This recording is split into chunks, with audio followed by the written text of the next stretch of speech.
on the beat.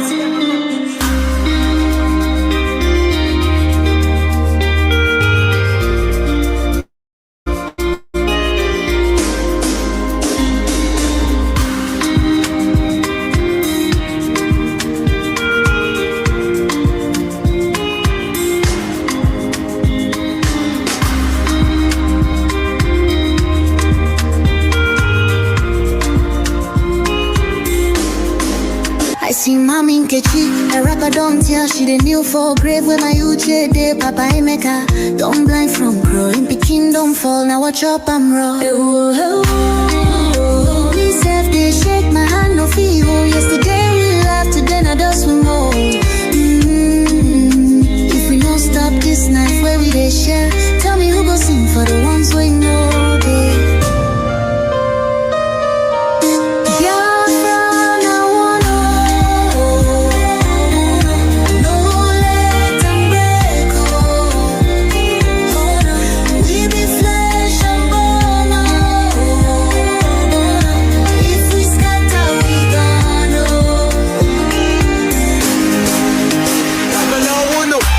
She need the voice from under the soil.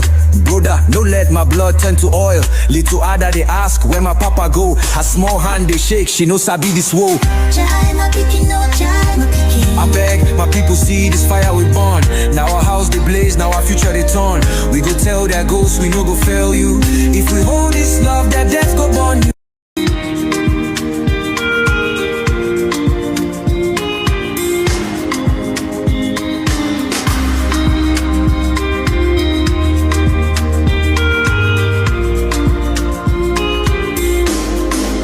I see mommy Nkechi, a rapper don't tell she the new for grave where my uche de Papa Emeka.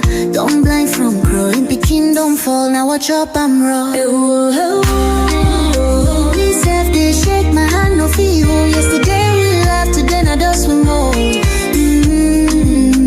If we don't stop this night where we they share, tell me who go sing for the ones we know they.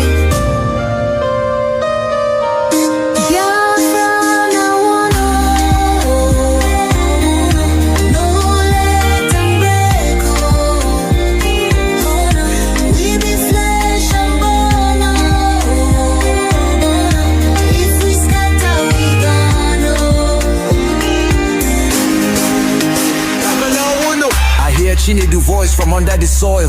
Brother, no let my blood turn to oil. Little Ada they ask where my papa go. Her small hand they shake, she no sabi this woe. I beg my people see this fire we burn. Now our house they blaze, now our future they turn. We go tell their ghosts we no go fail you. If we hold this love, that death go burn you. No, make we try yo. Back up in the day. I beg my people see this fire we burn. Now our house they blaze, now our future they turn. We go tell their ghosts we no go fail you. If we hold this love, that death go burn you. Oh, make we try yo. Back up joints with a trembling. Oh, hey. If we no join now, our children go so.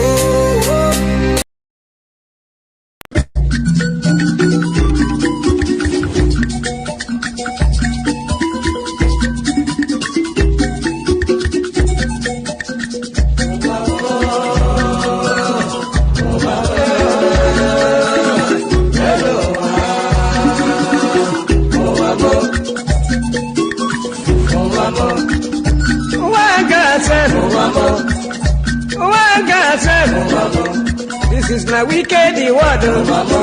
This is not Confucian word. Listen to Palibran. I'm really telling you a story about one lady girl. Pali they go to work. Pali they work for bank. Then I enter for motor. The driver they go. The driver they go. Opposite Udi. But the rocky on the side. Along Gusukuru Road. I see people run. I see people run. Then I ask the driver waiting they happen. The driver waiting they happen. Taraba tell the pali boy. See no day for talk. See no day for talk. If better you take your eye and see. Then I call the driver. Driver waiting. Driver waiting.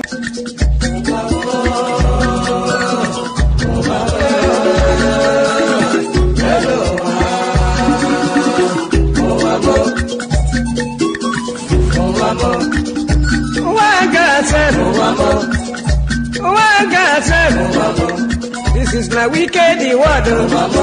This is my confusion word. Listen to Biafran. I will be telling you a story about one lady girl. Polly they go to work. Polly they work for bank. Then I enter for motor. Driver they go. Opposite Udi. But the right hand the side. Along Gusukudu Road. I see people run. I see people run.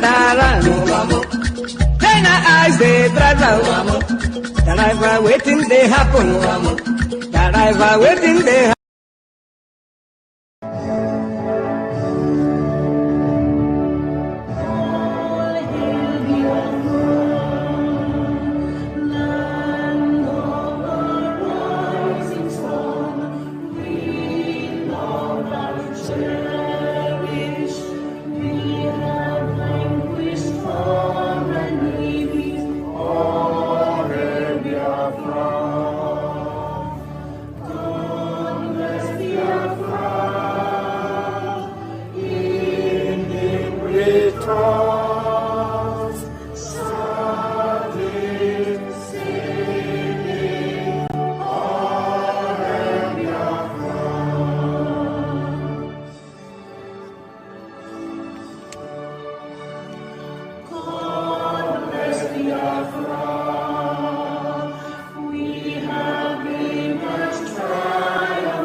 pray the prayer of David from the book of Psalm, chapter 7. And I will pray in English because a lot of people are listening all over the world. I mean, a lot. Millions are listening all over the world. And I want them to follow our proceedings this very evening. Very, very critical, very, very important that we do so. O Lord, my God, the creator of the heavens and the earth, we take refuge in you. Save and deliver us from all that pursue us. Because if you look away from us, they will tear us apart like a lion and rip us to pieces with no one to rescue us.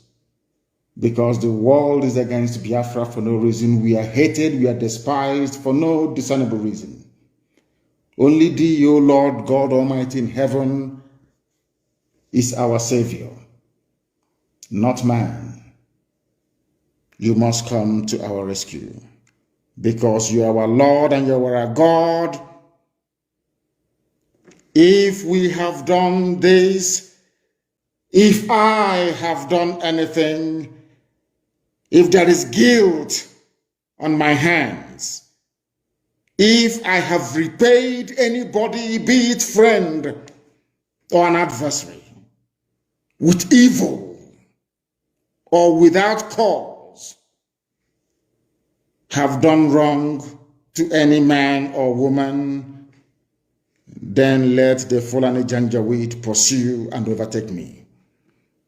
Let them trample down my life to the ground and make me sleep in the dust.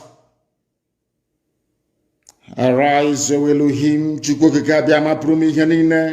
Adonai El Shaddai, in your anger, rise up against the rage of the Fulani Janjaweed Caliphate and the Zoological Republic. You will rise and you will fight for your children. You will awake, O Heavenly Father, Lord God Almighty, the creator of the heavens and the earth, the owner of the universe, for you must decree justice. Let your children and all men and of goodwill gather around you while you sit on top of your throne in the highest of the heavens, the habitation that only thee can ever occupy. Only you, O Heavenly Father, will judge the people. You will vindicate me, O Lord, you will vindicate IPOB, you will vindicate your children of Biafra, according to our righteousness, according to our integrity. O Most High,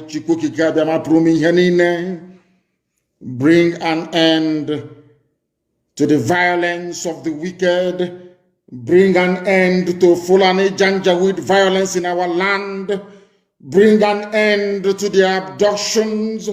Bring an end to their kidnappings. Bring an end to their extrajudicial slaughter of the innocent. Bring an end to their forced conversion of Christians into Islam. Bring to an end their mediocrity. Bring to an end their senseless feudal rule. Bring to an end their evil and their deception.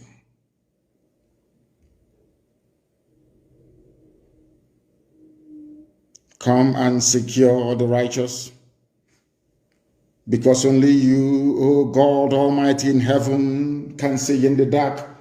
Only you know the hearts of men. You are our shield. We have nobody. Between 67 and 1970, the whole world ganged up and fought against your children. We did not steal anything from anybody. We did not go after anybody's possession nor inheritance. We were on our own in the land that you gave to our ancestors.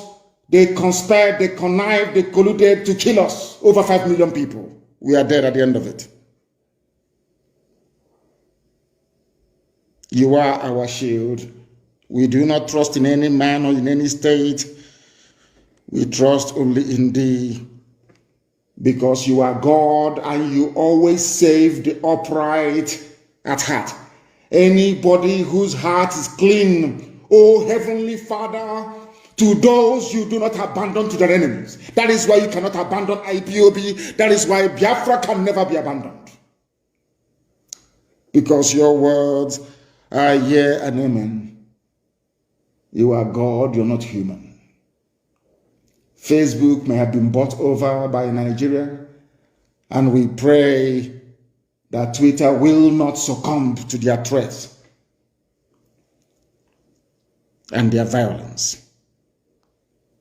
You are God and you are an upright and a just judge. But you are also a God that displays his wrath every blessed day.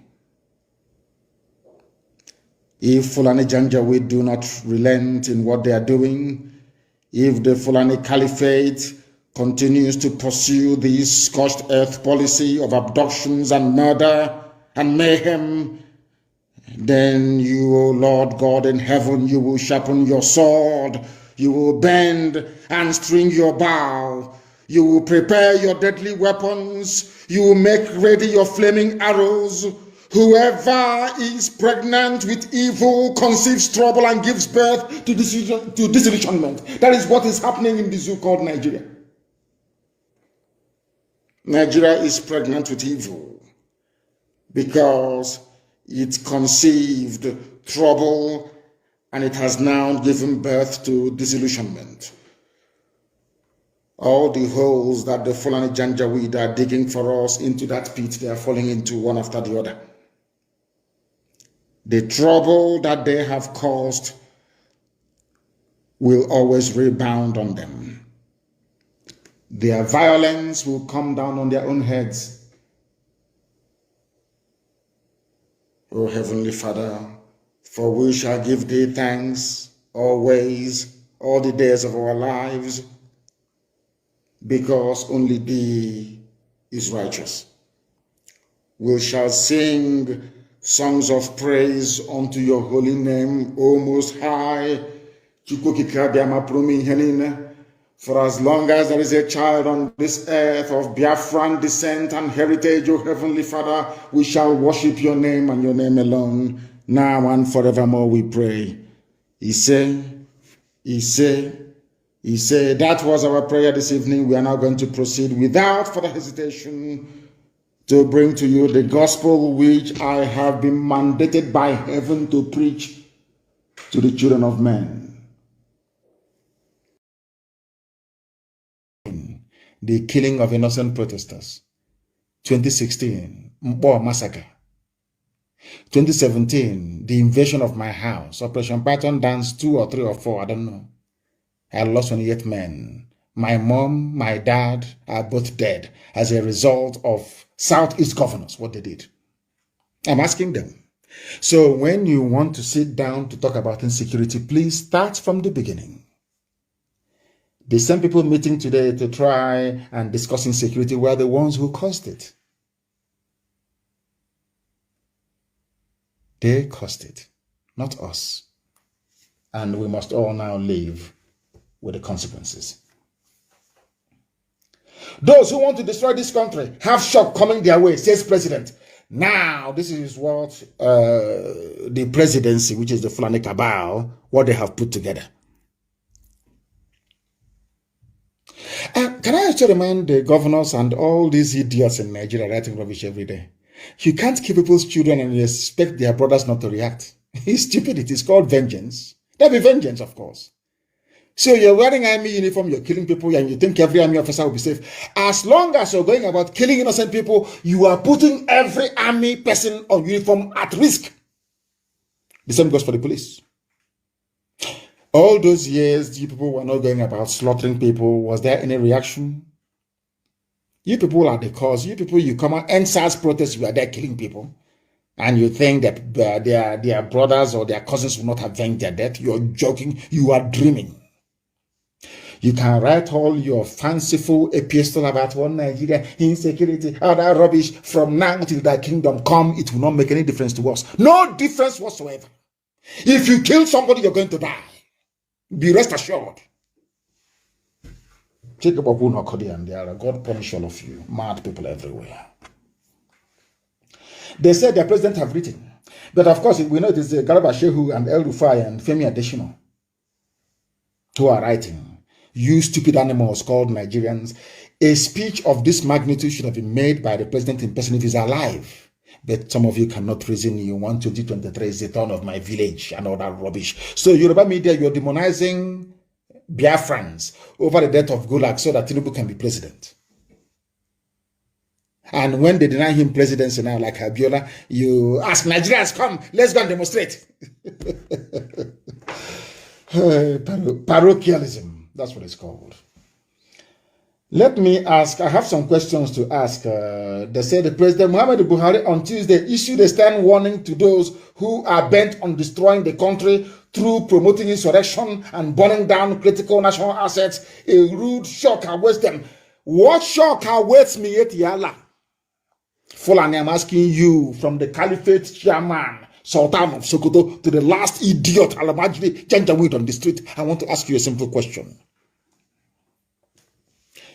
Let me ask, I want to say this thing. I want to ask Nigerians a question. Please. You know, God, black people, in my next life, I can't be a black person. No? I have never seen a more stupid set of people. It may be the way Europeans are treating us, our colonial masters are treating us, is what we deserve. I'm telling you the truth. Maybe we deserve it. You people, you claim you are Nigerians, you went to school. Have you ever wondered why this government, they have never ever criticized ISIS? Every day is Boko Haram this, Boko Haram that, every day. Have you ever wondered why they have never? I want you to show me one single publication after the atrocities of these Fulani vagabonds and terrorists, where the government of Nigeria condemned ISIS in West Africa province. Show me one publication. It has never occurred to you people in your infinite stupidity. It has never occurred to you. You have never asked yourself, why is it that these people burning down, destroying Plateau State, Benue State, they are now in Niger State, why can't the government condemn them? Why not? Answer that question. But they are busy talking about agitation. You want to divide. And I want to do something I asked the governors now. I want to ask the Fulani presidency of Nigeria. My dear Fulani Janjaweed, who brought insecurity into Nigeria? A simple question. Which people own the fourth most deadliest terror group in the world? Is it not your so-called headsman Miet Yala? Fulani, who started the bombing of churches in Nigeria? Is it not you people? You are now turning around with the help of the chameleonic Yoruba media to twist the narrative. The same thing I asked the Southeastern governors. Southeastern governors who brought Operation Python Dance. Before you brought it, did you hear of any violent agitation anywhere? Why people fail to ask these questions, I don't understand. You are in a country you claim is the most populous, the biggest. I'm asking you, why is it that the government do not want to condemn the terrorist activities of ISIS in West Africa? Some of you were there writing. Our general chief of defense, what's his name again? Atahiru, that idiot.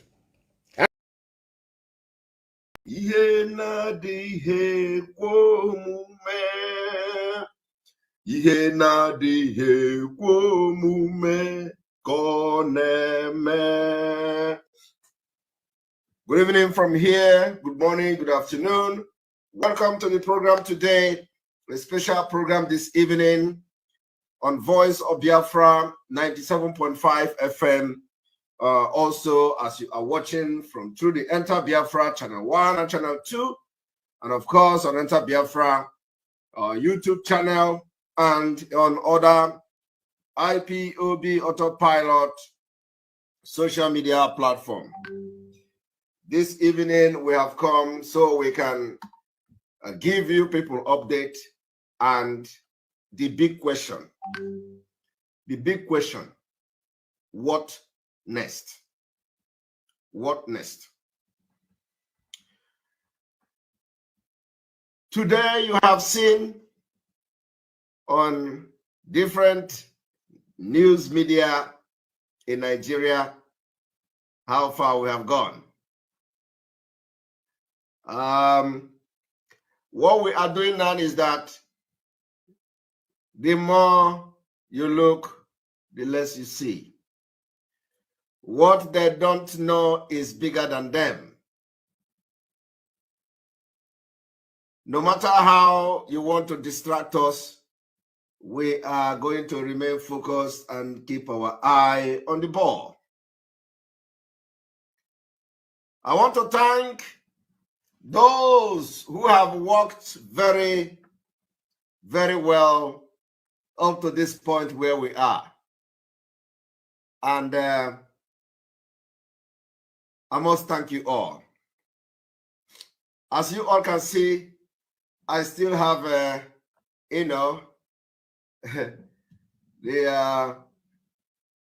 runny nose because of the cold. So my voice and my face may look different, but it's not going to stop us. What we are doing is not going to stop the awareness.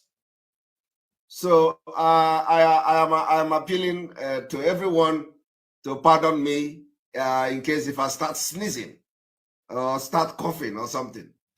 It doesn't disturb this broadcast, but just in case you see me blowing my nose and stuff. All right. This evening, because of what I have seen so far today on social media, reactions, comments, and all that, there is a need for us to enlighten some of you on what is, Biafra government in exile. It is not why I'm here anyway. But before we go forward, those of you watching from Biafra land, we welcome you to this broadcast. I must tell you that the time to march has come. I told you people that the month of August, if you do not see the green light of Biafra, you are going to see the red light of the end of Nigeria. These two, you must see one. From this month, you are going to either see the green light that indeed Biafra is coming in 2023, or a red light flashing that indeed Nigeria will end. And we are going to do it. The generation which you are part of, we are going to do it. Before I go forward, I want to use this opportunity to welcome the Biafra National Guard. Biafra National Guard on board. Today, the second day of August 2022, we are in alliance with the Biafra National Guard, BNG. The Biafra National Guard, under the command of General Oji, is now part of us. I want you to understand that when they say that the Biafra people are not uniting together, we will continue to prove them wrong. Why these political criminals and political juggernaut and corrupt Fulani stooge who call themselves leader, while they continue to go astray, and that was the reason why I play Umahi, why all of them continue to go astray in particles, And they have actually united together for many years against the collective interest of Biafra people. But because Biafra is coming, they are now in parts. I want you to pay attention to what I'm telling you this evening. That in the past, this so-called elite, they unite. Their unity is to subjugate ordinary citizens, is to enslave ordinary citizens. But today, there is no unity among them. The only thing that unites them in the past has been the looting, the national cake, the stealing, corruption, and looting of government and public fund. That is the only thing that have united them for decades. But because Nigeria has collapsed, they are no longer in unity. And let me tell you, why these people, I want you to mark what I'm saying today. I want you to mark what I'm saying. It is a sign that Biafra is here. Why these people, why they are trying to, why they are showing disunity among them. And why they were united in subjugation against us, the ordinary people. Why these people, elite, so-called elite, are united against us. We are tearing ourselves apart. We were tearing ourselves apart. There were no unity amongst the ordinary citizens. There were no unity among different groups. But today, as they are tearing themselves apart, we are united. And I must tell you that it shows you that Biafra is here. So the difference that you are going to see today is that because Biafra is coming in 2023, it is a divine mandate. So every group that are genuinely fighting for Biafra are coming together. While those who have subjugated Biafra people to all manner of degrading treatment, all manner of evil policy, they are tearing each other apart. Omahi is shouting on top of his voice. But instead, he will not vote for anybody. They are going to vote for APC. And Imo State is tearing everybody apart. Oh, there is no other political party here. You cannot conduct election here. While all these things is happening, the Biafra agitating group are coming together. I want you to pay attention to that. If you don't think this before, think about it from today. So, on this note, we welcome the Biafra National Guard. The Biafra National Guard, under the command of General Oji, has today formed alliance with IPOB. You may also add it autopilot. Because they gave us autopilot, we have actually chased the criminals away from the movement. So, you can add up autopilot if you want, but officially, the BNG has now formed alliance with IPOB for the liberation of Biafra by 2023. Now, what is this Biafra National Guard? What you don't know is bigger than you. The Biafra National Guard has the Army, the Navy, and the Air Force of Biafra.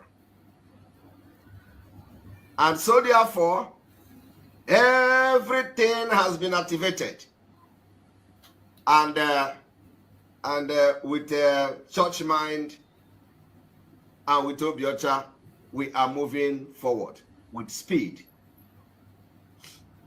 We are moving with speed. So, and let me inform you today that when we are going to march, truly, you will know that Biafra, we are all prepared. We are all prepared. This has been an age-long and overdue process. Never in the history of Biafra Freedom has all group who are genuine come together. And our unity is a threat to them. We have proven to them that Biafra has come. Will you ever believe that every group will come together? You will never believe it, right? It is not Simon Ekpa's doing. It is not nobody's doing. It is because the time has come, and it is because the right people are here. It is because the 100 men Mazi Nnamdi Kanu has been looking for is already here. We have identified them. If not all of them, at least the majority of the 100 men has been identified. That is why everything will work. It is only God and Bible say, ask, and it shall be given unto you. Knock, and the door shall open. And we understand this principle of life, and we are knocking, and we continue to knock. And the door, any door we knock, the door will open. Anything we ask, we have always received. Now, you have to do your part.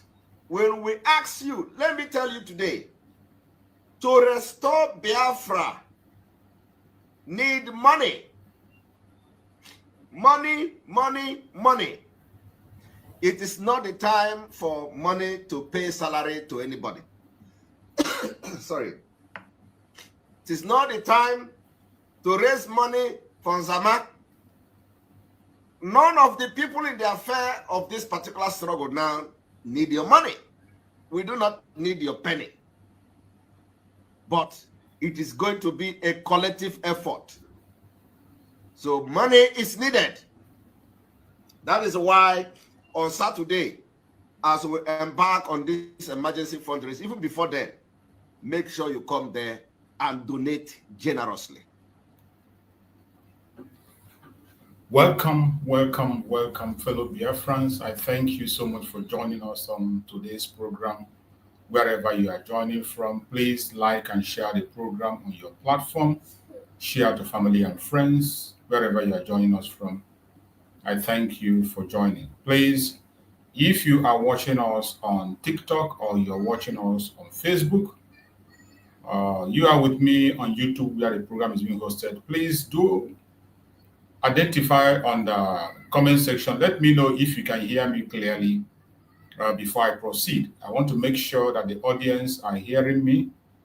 If you can hear me, please write on the comment section and let me know that you can hear me before I proceed on the message of today. It is very important that I get your response so that I will be sure that you are hearing me as we proceed on the program of the day. I thank everybody that has connected so far. And as you join us, please like and share on your platform. Share to family and friends. Share to everyone that is close to you. Make sure you share this program. It is very important for all of us. It's a program that every one of us need to participate in. The whole world is watching us, and we want to hear you follow up and also let me understand that you are with me. Thank you so much, my beloved brother Gerard Dike. Thank you so much, Gerard. You've been a very wonderful support in this platform. You have been doing a great job. I can see you always starting the program with me and ending the program with me every blessed day. I appreciate you, my beloved brother Gerard Dike. May Chukwu Gabiama continue to strengthen your effort as you are working for Biafrans.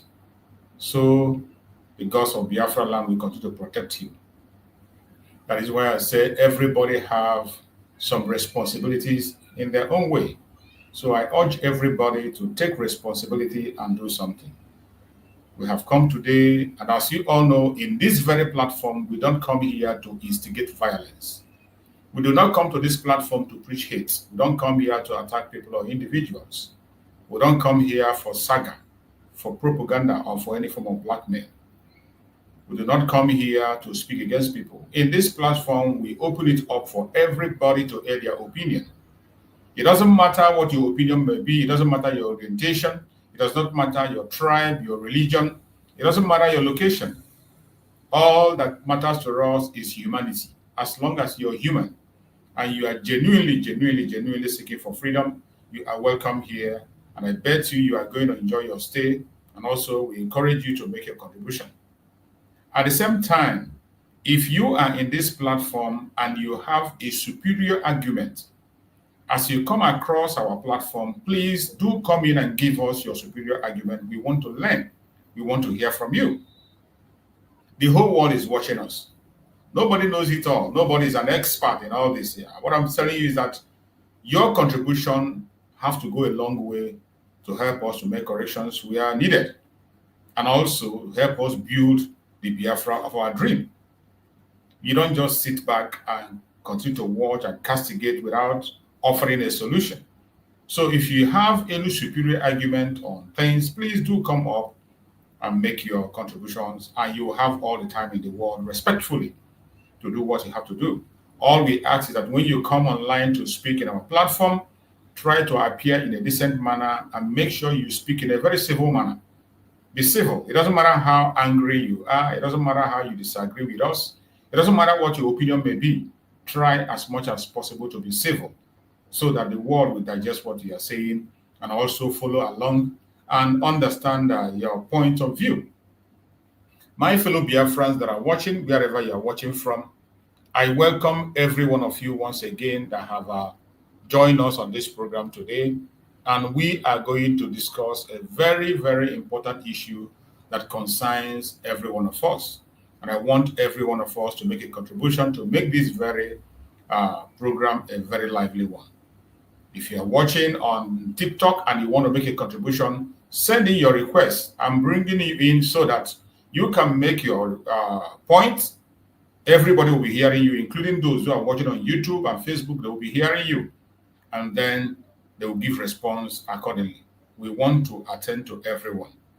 So this program is for everybody. It is not just limited to Biafran people, including non-Biafran, even the one Nigerianist.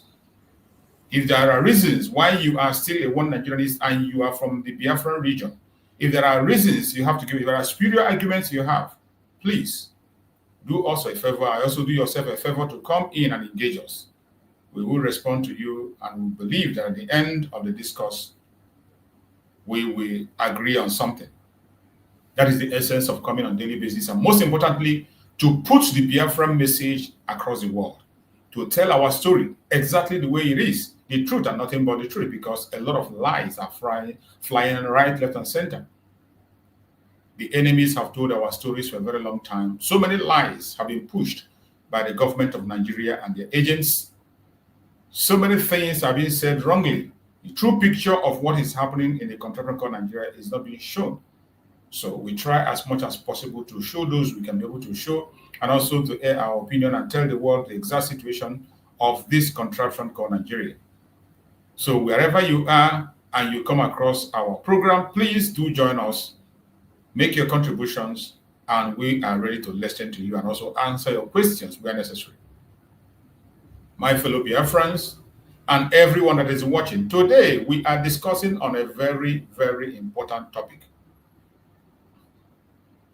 The topic we are discussing on today says, Biafra freedom is now. No more excuses. Take responsibility. Biafra freedom is now. No more excuses. Take responsibility. Biafra freedom now. No more excuses. Take responsibility. Everybody in the whole southeastern region agrees with this, that it is high time we do what we have to do. We have gone all the way up to the declaration of Biafra on the 29th of November 2024. We have done everything we have to do to create awareness, but there is nothing that is too much, and there is nothing that is enough to do in the quest for our new nation, Biafra. The time is now. The time is now. It doesn't matter where you belong. It doesn't matter under which umbrella you are speaking. It doesn't matter what you have in your mind or who you claim to support or not. The time is now for us to bring all our words to reality. No more excuses. In recent days, we have based all our effort on excuses. In recent days, people have focused on excuses more than doing the job. Since the declaration of Biafra, we have focused on excuses because of the distraction that is everywhere. I agree. Nobody can disagree with the distraction that we are seeing. Nobody can deny the fact that there are distractions everywhere, right, left, and center. And if you can't hold yourself, I bet you will end up joining the bandwagon of propaganda, blackmail, and all whatnot. If you don't hold yourself, if you don't limit to the number of to where you pay your attention, if you don't limit to the people you give your ears, you will end up joining the bandwagon of blackmail, propaganda, and unnecessary issues that doesn't hold water. The distraction is so much. For the past 8 months or 9 months, so many of us have focused on excuses. Even when I bring a topic here, you see people come up and they now focus on excuses. Excuses and excuses and excuses. You bring a topic for discussion that we will discuss. Get everyone involved. Get ourselves involved. Get yourself involved. But instead of getting ourselves involved, when we come into the program, so many of us find it very comfortable to look for whom to blame. You blame and blame and blame and blame, and you shift the responsibility to someone else and then exonerate yourself from your own responsibility. That is why I have chosen to go this direction. Take responsibility. Myself, you that is watching me out there, the followers, the leaders, whichever area or angle you're hanging yourself, whoever you think you support, under whichever umbrella you put yourself, begin to take responsibility. And the time is now. Begin to take responsibility. This is so important that we have ignored it for a very long time, and we can no longer ignore it. Biafra freedom cannot be delayed any longer. We cannot continue to delay the freedom that Chukwu Okike Abiama have given us in a platter of gold. The time for excuses is over. The time for responsibility has come. That is the next stage we are. Time for responsibility. That is the next thing we are supposed to do. We will say, what next? Time for responsibility. That is where we are supposed to be. It's not the time of excuses. It's not the time of complaint. Time for responsibility has come. In this live program today, we will speak the hard truth. Some will be offended. Some will understand it, and some wouldn't understand it. But we will speak the hard truth. No one else will fight our fight. No one else will carry our burden. No one else will secure our destiny. It is in our hand, in your hand, in my hand. Nobody is going to do it for us except we do it for ourselves. It is our duty as Biafrans to rise, unite, and take full responsibility for our self-determination quest. We must take full responsibility. It is not enough to begin to sing about declaration, declaration, declaration. It is not enough to sing about Biafra, Biafra, Biafra. We must begin to take full responsibility. Each and every one of us, regardless your position, regardless where you stand, begin to take responsibility within yourself. Enough of those excuses we are giving. Freedom is never handed down. It is taken by those bold enough to claim it. Are you bold enough to claim this freedom? Are you bold enough to take this freedom and hold it with your both hands? Are you ready? Today we are going to discuss a whole lot. And I want every one of us to join in this discourse today to make sure we bring out informations that we encourage each and every one of us, that will make us to take responsibility. In this program today, we are going to ask some hard questions. Who is ready to stand up and act? You and I. Who is ready to stand up and act at this very point in time to begin to take responsibility? Watching what is happening in Biafran land today, seeing the way the enemies of Biafra are being emboldened, seeing the way the enemies of Biafra are trying to change the narrative, seeing the way the enemies of Biafra are today trying to win the ground to paint us evil. They are now on a massive campaign against the restoration of Biafra, and it will even get worse as their election draw closer. It will get worse. As we speak, there is massive campaign against Biafra.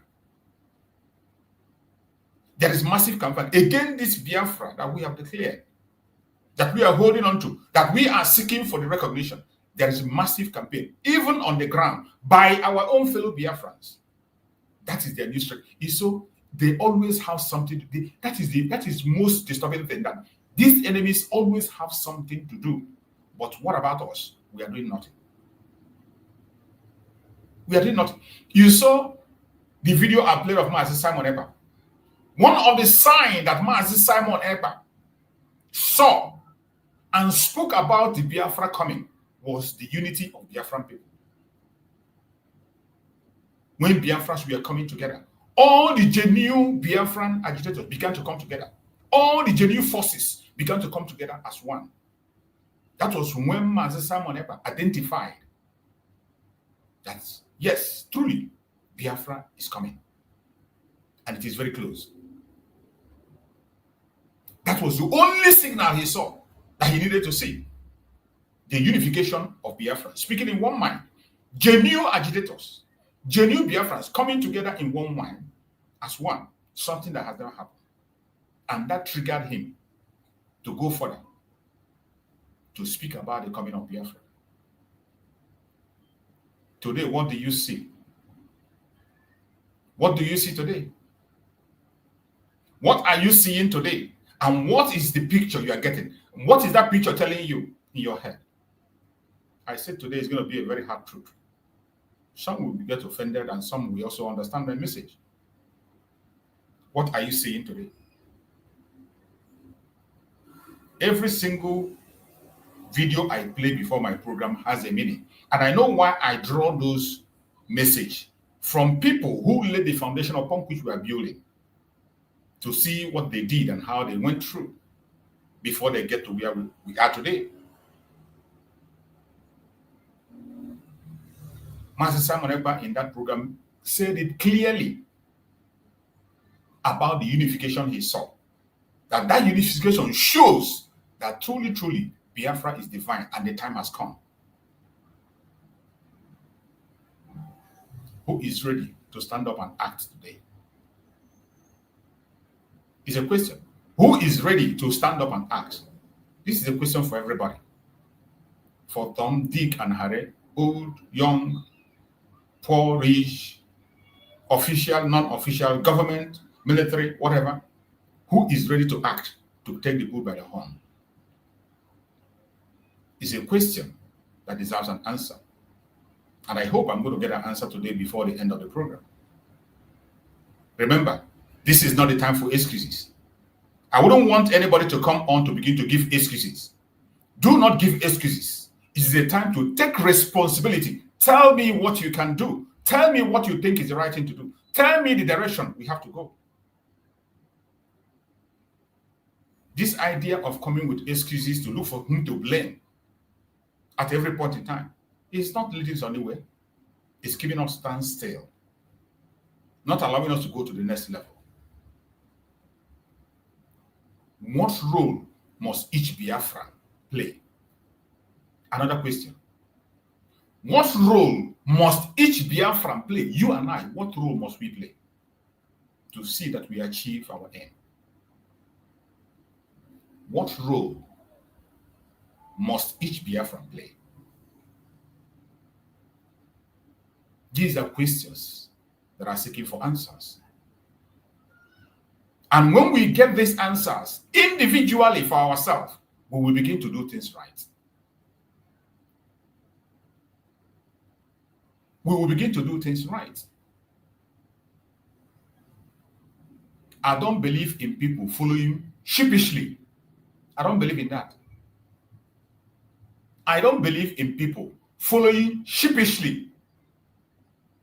I believe in people coming up with constructive argument, coming out with solutions, playing a role, making demands, pointing out things that have to be done. What role must each Biafrans play? We need an answer. And we are going to also want to know today, how do we turn responsibility into results? How are we going to turn taking responsibility into result? This is almost 9 months of the declaration of the United States of Biafra. And we are still focused on excuses and excuses. Why things should be done and why things has not been done. How do we turn responsibility? First of all, we have to take responsibility. We must take responsibility. That is for we must. It is a must. Everybody, both Tom, Dick, and Harry, every single one of us must begin to take responsibility. Look in yourself. What is that thing that you are supposed to do that you are not doing? Stop coming up to tell me what others have done wrong and what others didn't do. You as an individual, in your own department, in your own area, what is that thing that you yourself want to change and make amends? Begin to think about it. Begin to ask yourself that deep question within yourself. And after searching yourself and you say you have not seen something you have to correct, to amend, you are lying to yourself. That is how you know when you are lying to yourself. If after checking yourself around, you see that there is no way you can make amend, that you are perfect, you are absolutely perfect, that you can't make any amend, you are the greatest liar of all time. And you are only a hindrance and not a way to progress. How do we turn responsibility into results? A deep question we have to answer individually after we have taken responsibility. When you now accept the responsibility that it is in your hand, it is in my hand to make this Biafra a reality, recognize and establish fully on the ground. When you take that responsibility that it is in your hand, it is your full responsibility. Now, you begin to ask, how do we turn responsibility into results? This is the moment to wake up, rise up, take charge of Biafran future. Enough of the excuses. Enough of the distractions. Enough is enough. And one of the ways you can be able to take yourself away from these unnecessary distractions is to limit the informations you feed your brain with. Limit the information you feed your brain with. Do not continue to follow sheepishly. Do not continue to follow sheepishly. If you continue to follow sheepishly, the only thing that it will result is that you will continue to claim you made no mistake.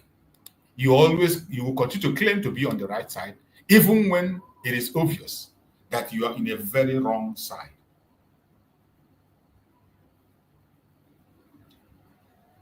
My fellow Biafrans, the time has come for us to take responsibility.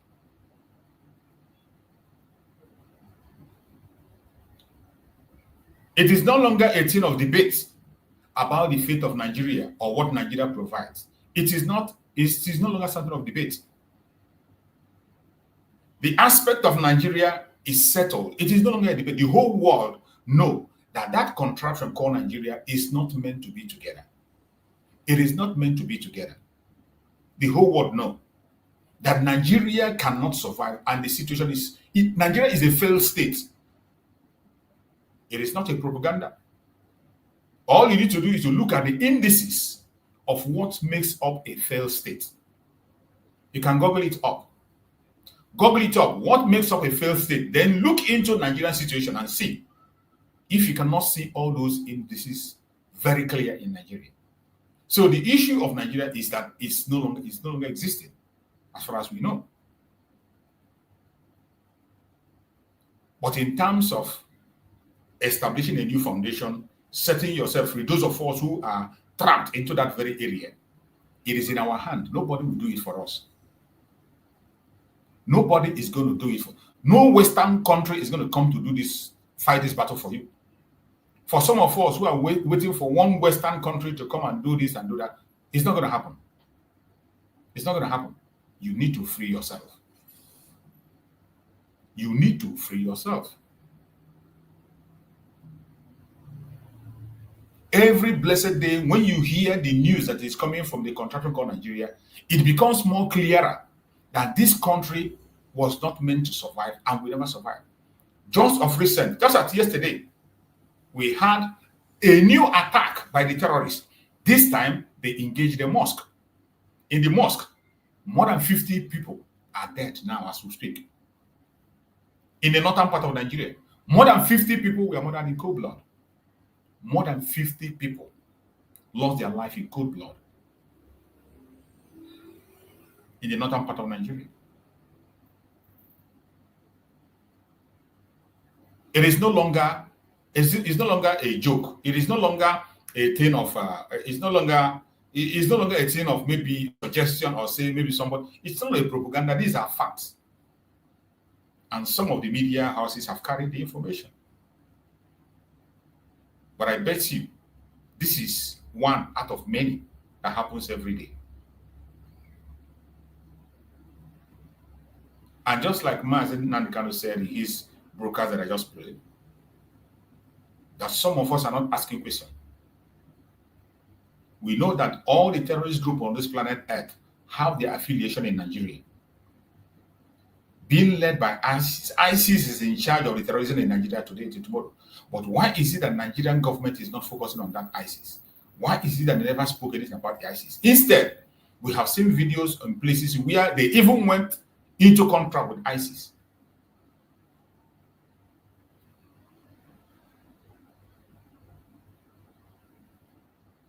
These are things that has to concern you and bother you. The situation of Nigeria is so bad that this is a country, this is a place where countries were forced to be together when they are not supposed to be together. Countries were forced together to be together when they're not supposed to. And based on that diverged interest among them, there is nothing that's going to work. It is Yorubas working against the Hausas working against the Igbos working against the Middle Belt. Everyone is pursuing their own interest. In fact, among all the countries that we are forced together in that Nigeria, the only people that continue to maintain the so-called one Nigeria to make it viable are the Biafrans. the Biafran, more especially the Igbo Biafrans. Even when they are rejected and they are not wanted anywhere, they continue to force themselves into that one Nigeria. They continue to force themselves. Every other region is focused on self-preservation. Every region in Nigeria today is focused on self-preservation. The Hausas, the major people, Hausas, Yorubas, and Igbo. These three major tribes that makes up Nigeria, the major tribe that makes up Nigeria. There are so many. Nigeria has about more than 200 tribes. More than 200 tribes in Nigeria. But the three major tribes that hold that Nigeria are three: the Hausa, the Yoruba, and Igbo. But I bet you, among these three, in the northern part of Nigeria, it's presumed that every one of them buys to the idea of Hausas. And so many of them speak Hausa. Even though Hausa is not their language, they speak Hausa. That is where most of the time, once somebody say he's from the north, the next thing that comes into your head is Hausa. And when somebody comes to you and say he's from the southwest, the next thing that comes to your head is Yoruba. It doesn't matter whether he speaks Yoruba or not. Once somebody said, I am from the southwest, the next thing that comes from your head is Yoruba. The same thing in the southeast, the old southeastern region. I'm not talking about the fake regions they created now. I'm not talking about the fake region they created. I'm talking about the three major regions that makes up that very Nigeria: the north, the southwest, and the southeast. When somebody talks about the southeast, the next thing that comes to your head is Igbo. Igbo. And up to this day, once you are from the southeastern part of Nigeria, an Hausa man sees you as an Igbo man. A Yoruba man sees you as an Igbo man. Among these three tribes, the only tribe that continue today to hold onto this one Nigeria, that continue to preach this message of one Nigeria, demonstrate it, people that continue to live it, live one Nigeria, they live the life of a one Nigeria, are just the same Biafrans. They are Biafrans. I say it is time for us to begin to take responsibilities. No more excuses. No more excuses. Biafra freedom is now. Biafra freedom is now. The only tribe that continue to propagate this idiotic, wicked one Nigeria that wasn't made for anybody's good, that was not put in place for the growth of the people that are still promoting it today, that made it what it is today, that still can make you talk about one, is the Biafran people. Not just in their word, in their action. An Hausa man can tell you, oh, we want one Nigeria, we are all one Nigeria. But in his action, is an Hausa man representing one Nigeria? Not at all. Hausa man is not representing one Nigeria. They can say it in their mouth verbally. We will not divide this country. We will be together. We have to be together. We cannot divide this country. We are better together and not divided. In their mouth.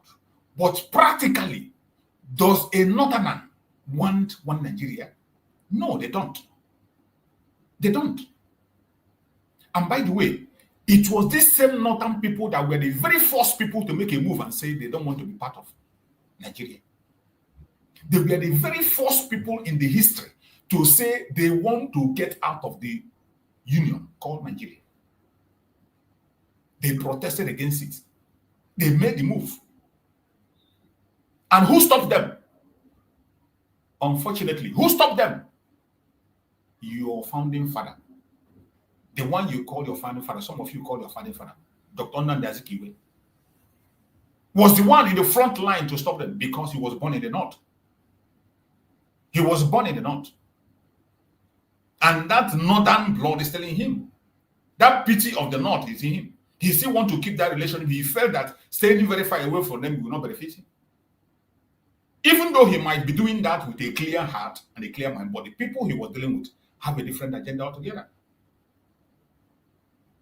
Fortunately, it was still the Biafran people, Igbo Biafran, that forced the North, convinced them to join the union called the Zoological Republic today.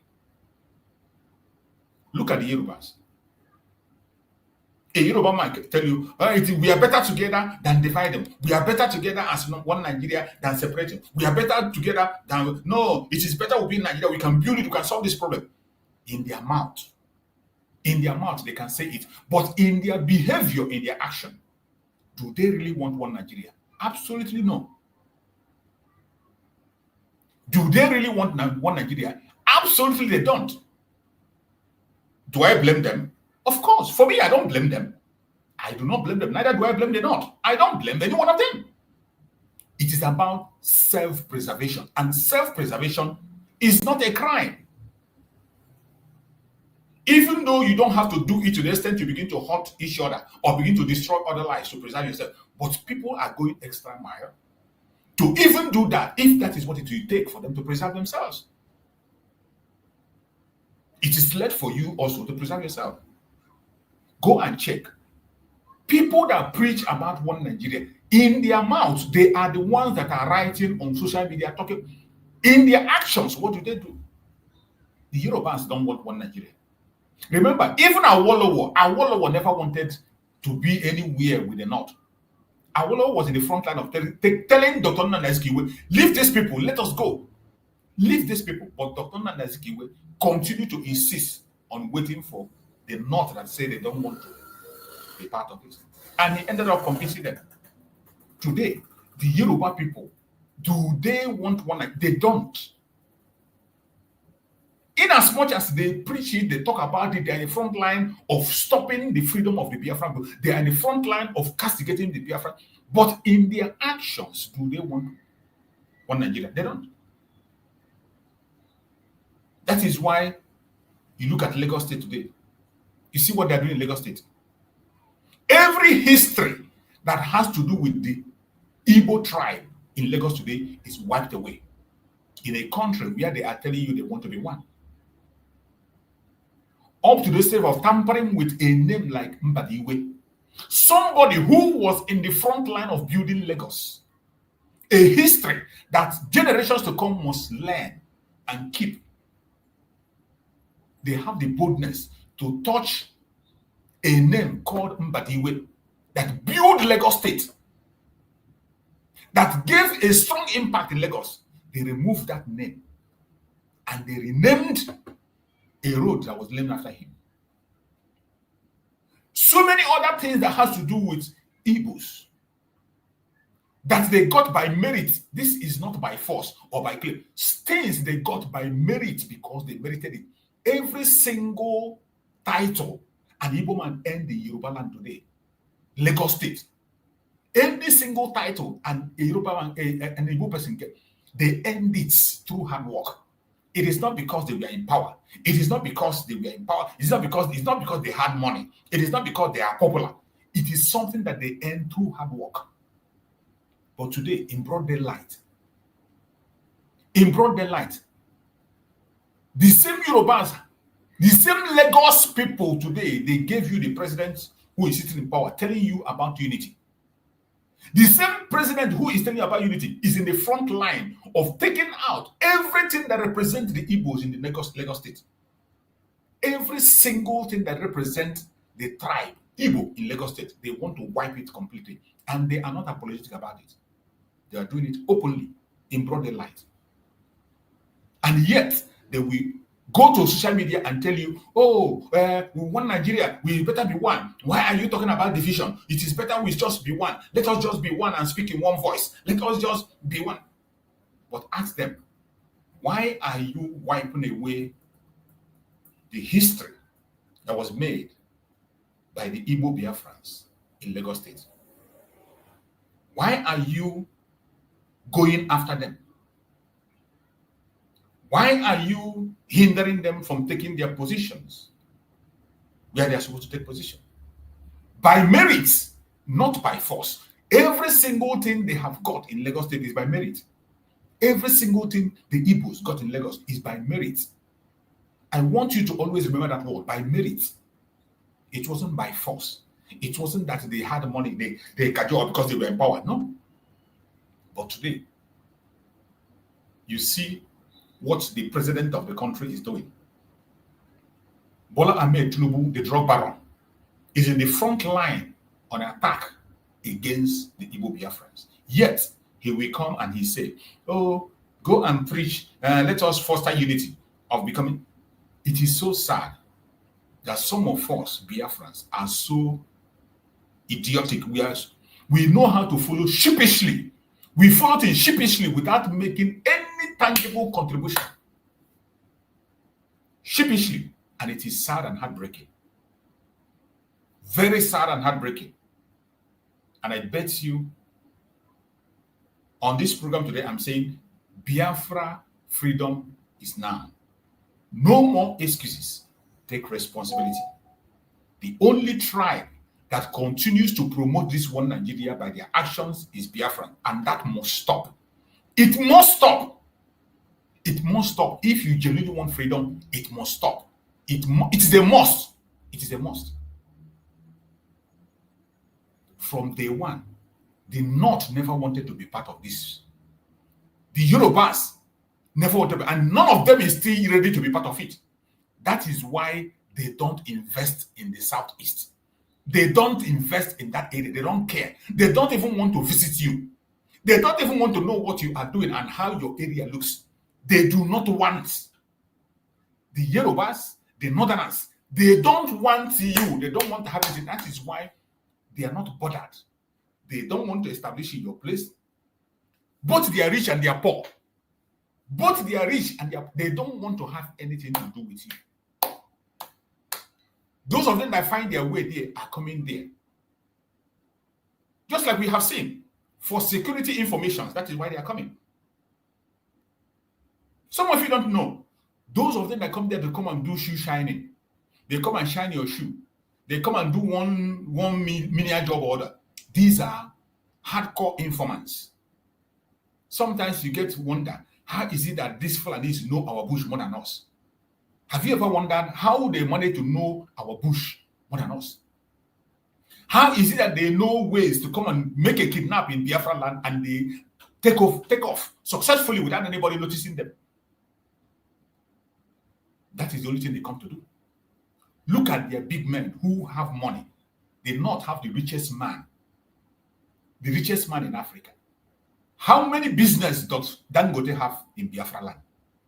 How many? How many businesses does Dangote have in Biafra? Other Northerners that have there are many of them that are very wealthy. Many of them that are very wealthy. How many of them can you point that say that they have one room, one flat in Biafra land? At the same time, they have stopped you from having an international airport. They stop you from having a seaport. At the same time, when you go to their area to use that seaport that you're supposed to use for your business, to go and use that airport for your business, in that their area, they will still give you conditions on how to survive, on what to do and what not to do.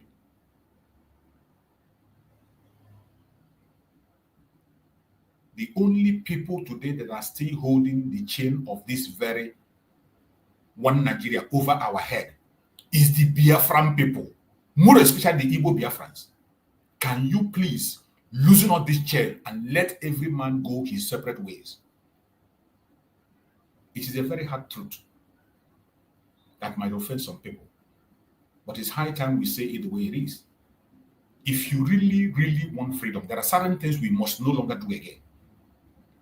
We know that the political elites have their own agenda, and they are not supposed to be part of us. And there is one word that Mazi Simon Ekpa said when he was speaking on his video.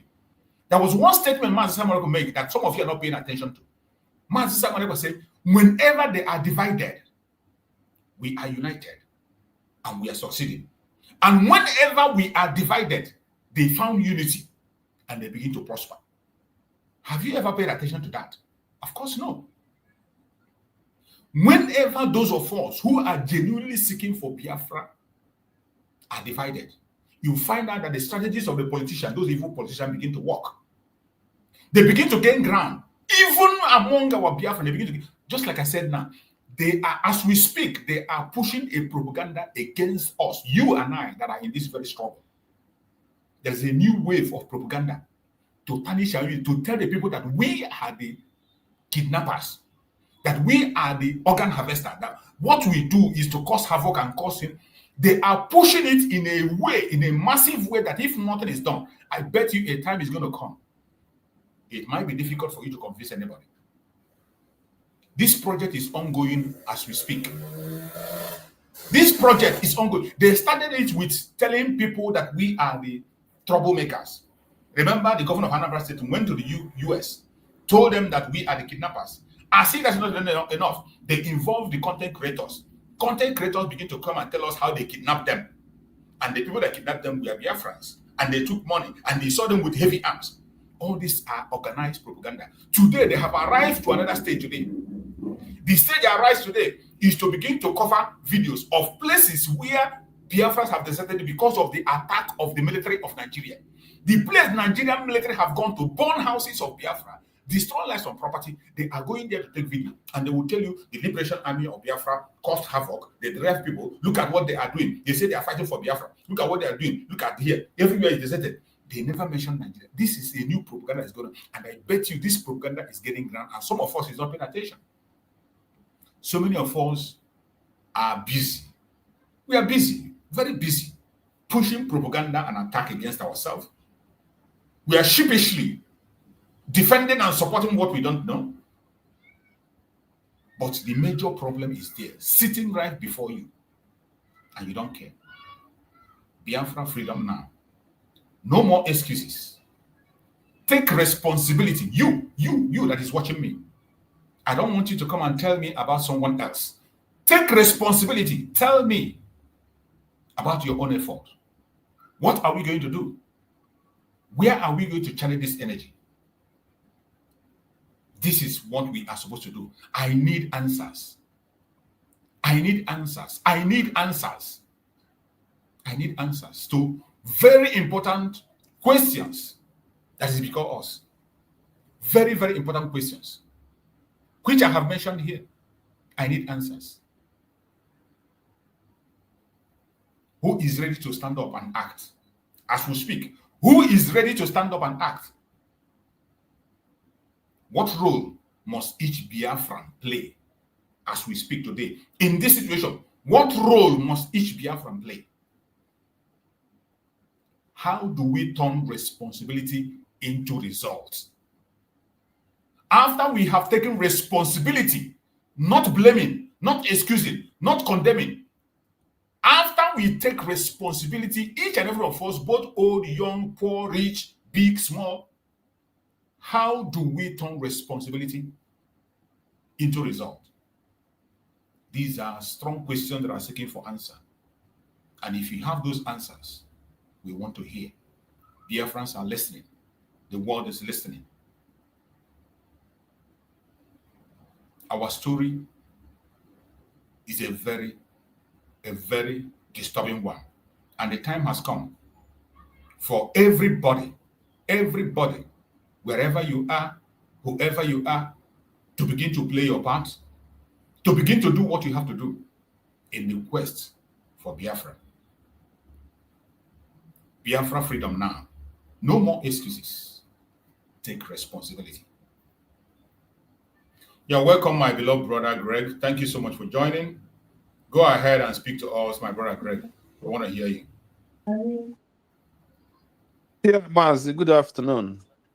You're welcome, my brother. Yes, thank you for your efforts. You are doing your own part, and the world can see it with all witness.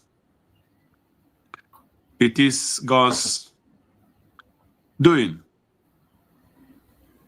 Biafra, now or never. We have crossed the Rubicon. It is Biafra or nothing. Anyị ekene Chineke onye kere n'igwe kere ụwa n'isi Maazị Nnamdi Kanu. Onye o mere ya aka dị ndụ. Onye na-aghọ mgbọ. Aghọ mgbọ mmadụ, aghọ mgbọ mmụọ n'aka ndị Nigeria n'ụlọ nga. anyị na-ekene Chukwu onye ka na-echekwa ya, onye kenyere ya ike, nye ya ndụ iji wee kwudosie ike na ihe o kwere na ya. Because nobody will worship him without his spirit. You have to have the spirit of God before you can be called a worshiper and a child of God. So anyị na-ekene Chineke n'isi Nnamdi Kanu, na-asị ya daalụ n'ihe niile ọ na-eme n'ahụ ya. Ya daalụ na ikwudosiri ike ịkanye ya ndụ. Ya daalụ Chukwu. Anyị na-ewerekwa ya bụ Nnamdi Kanu dị ka ọjị na-enye Chineke n'aka ya. Ka Chukwu na ndị mmụọ ozi ya gbaa Maazị Nnamdi Kanu okirikiri. Because Maazị Nnamdi Kanu is like the time of Shadrach, Meshach, and Abednego. Maazị Nnamdi Kanu nọ na ọnụ agụ like Daniel. Nigeria is more than the time of Daniel in being in their prison. So Machukwu, who had kept him chair for how many years now? Kachukwu na-eche ya. Okekere n'ụwa na-eche ya, na-eche Nnamdi Kanu, na-eche Simon Ekpa, na-enye ha ahụ isi ike, na-eme ka ndị iro ha hụ ha mgbe ọbụla ha na-ajụ ọkwa ndị ọkwa na ma prison ka ha tinyere ha. So Chineke jisiri ike n'ebe ha nọ, gbara anyị mbọ ya, mere anyị ya. Were ọkụ ya gbaa Simon Ekpa okirikiri, were ọkụ ya gbaa Simon Ekpa okirikiri na Nnamdi Kanu na ndị niile nwụdoro ga jiji na-enweghị ihe ha mere na Biafra. Ka Chineke na ndị mmụọ ozi ya chekwaba ha. Chekwara anyị Dr. Ngozi Orebeze na ndị ọya na ha na-arụ ọrụ na ndị na-agbasa ozi niile a n'ụdị dị iche iche. Ka eluigwe gbaa ha ume, ka eluigwe nye ha amamihe, ka eluigwe nye ha nchekwa, ka eluigwe buwere ha agha nke zoro ezo ma nke a na-ahụ anya. Ka eluigwe lụọrọ ha ọgụ n'ụzọ, lụọrọ ha ọgụ na mmiri, lụọrọ ha ọgụ n'ikuku, lụọrọ ha ọgụ n'ime ala. Ka eluigwe lụọrọ onye ọrụ na-agba mbọ n'ụdị ọbụla izu hụ na ala Igbo dị mma na ala Biafra dị mma. So Chukwu, ihe niile abụ ihe anyị wetara, debe n'iru gị na-ayọ ọgụ ka emezuoro anyị ya n'aha Jizọs Kraịst onye nwe anyị nọ. Amen. Yes, Maazị. Biafra is now. Chineke meziere anyị ebere ka ụmụnne anyị ghọta that Biafra is now or never. If we try in any way to slide a little bit back again in anything concerning Biafra, we will regret it. Both those ones that are fighting against the Biafra struggle and those who are fighting genuinely. Because when you watch what our people have suffered as one Nigeria, even in every nook and corner of Nigeria, they are the one bringing development. If you go in any place, in any part of Nigeria, anywhere you see Igbo people, majority developed, those places were evil bush. They were from the one evil forest that those indigenous of those communities cannot even dare near that place or to develop or do anything there. But when Igbo people come, they will go there and show you, because the fear will not let them enter into their evil forest. But Igbo man will go and destroy that evil forest, clear that evil forest, build and develop that evil forest. So one is this: they will start being surprised. Number one, how you people survived in that evil forest they sent you. How you people managed to develop that place and turn it into a place that somebody can live. These are how the the so-called Biafrans have been developing every nook and corner of that evil contraction called Nigeria. I was talking with a friend. He was just making it a kind of joke. You know what he told me? He said, you people are not going anywhere because you people have not come to develop our own village. Before you people go, you people have to come to develop our own village. So he was making it as a kind of joke, but he was talking to me, and he didn't know that what he was telling me was very painful to my heart. That we will not go until we come to their evil village and develop it. So, what am I trying to say? Everybody is aware of what happened in Lagos. The lake, all the whole, this thing that nothing that will make a Yoruba man to enter there. Igbo people will go there and they will chase and pursue the whole of those water. They will spend billions and chase all this water and develop those places. At the end of the day, when Yoruba sees that they develop them, they will do what? They will go and destroy it and they take the land back. These are the system they are using. Because it surprised me that the so-called Lagos billionaires and those stupid Igbos in politics have not take Nigerian government or Lagos state government into court. Because all those buildings they were destroying in Lagos, they were government before those buildings were built. They were government. And when you go for C of O that satisfy buildings, they will never give you that C of O. So that anytime they come, they will destroy it, you cannot do anything. Even if those ones that have C of O, they will tell you that C of O was fake. So, my brother, it is a pity. I don't know if I'm still coming out. Yeah, I can hear you. Go ahead. I can hear you. It is a pity that the so-called Igbo billionaires and the politicians are fools.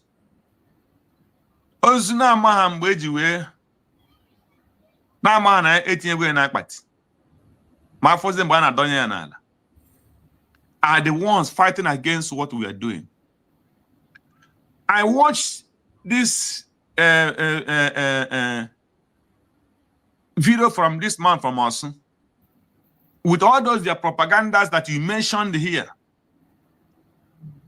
That now what their next move now is targeting the Biafra army, the Biafrans, the IPOB as the terrorists, as the kidnappers, as organ harvesters, and the destroyers of these things. These are the things they call the military to come and do. Now they want to turn it again, that it's now the Biafra army that are doing it.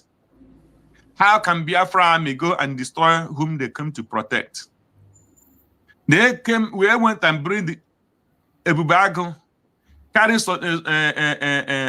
the so-called what is his name? Asare de Kobo with Biafra, with the Nigerian military. And they are coming to burn people's villages and destroying people's properties and doing all sorts of harvesting and kidnapping. And we want to turn it now against the people who are fighting for their freedom. Because that is what the Igbo politicians are doing. And that is their new target now to what they want to present to the world. That this is what is happening.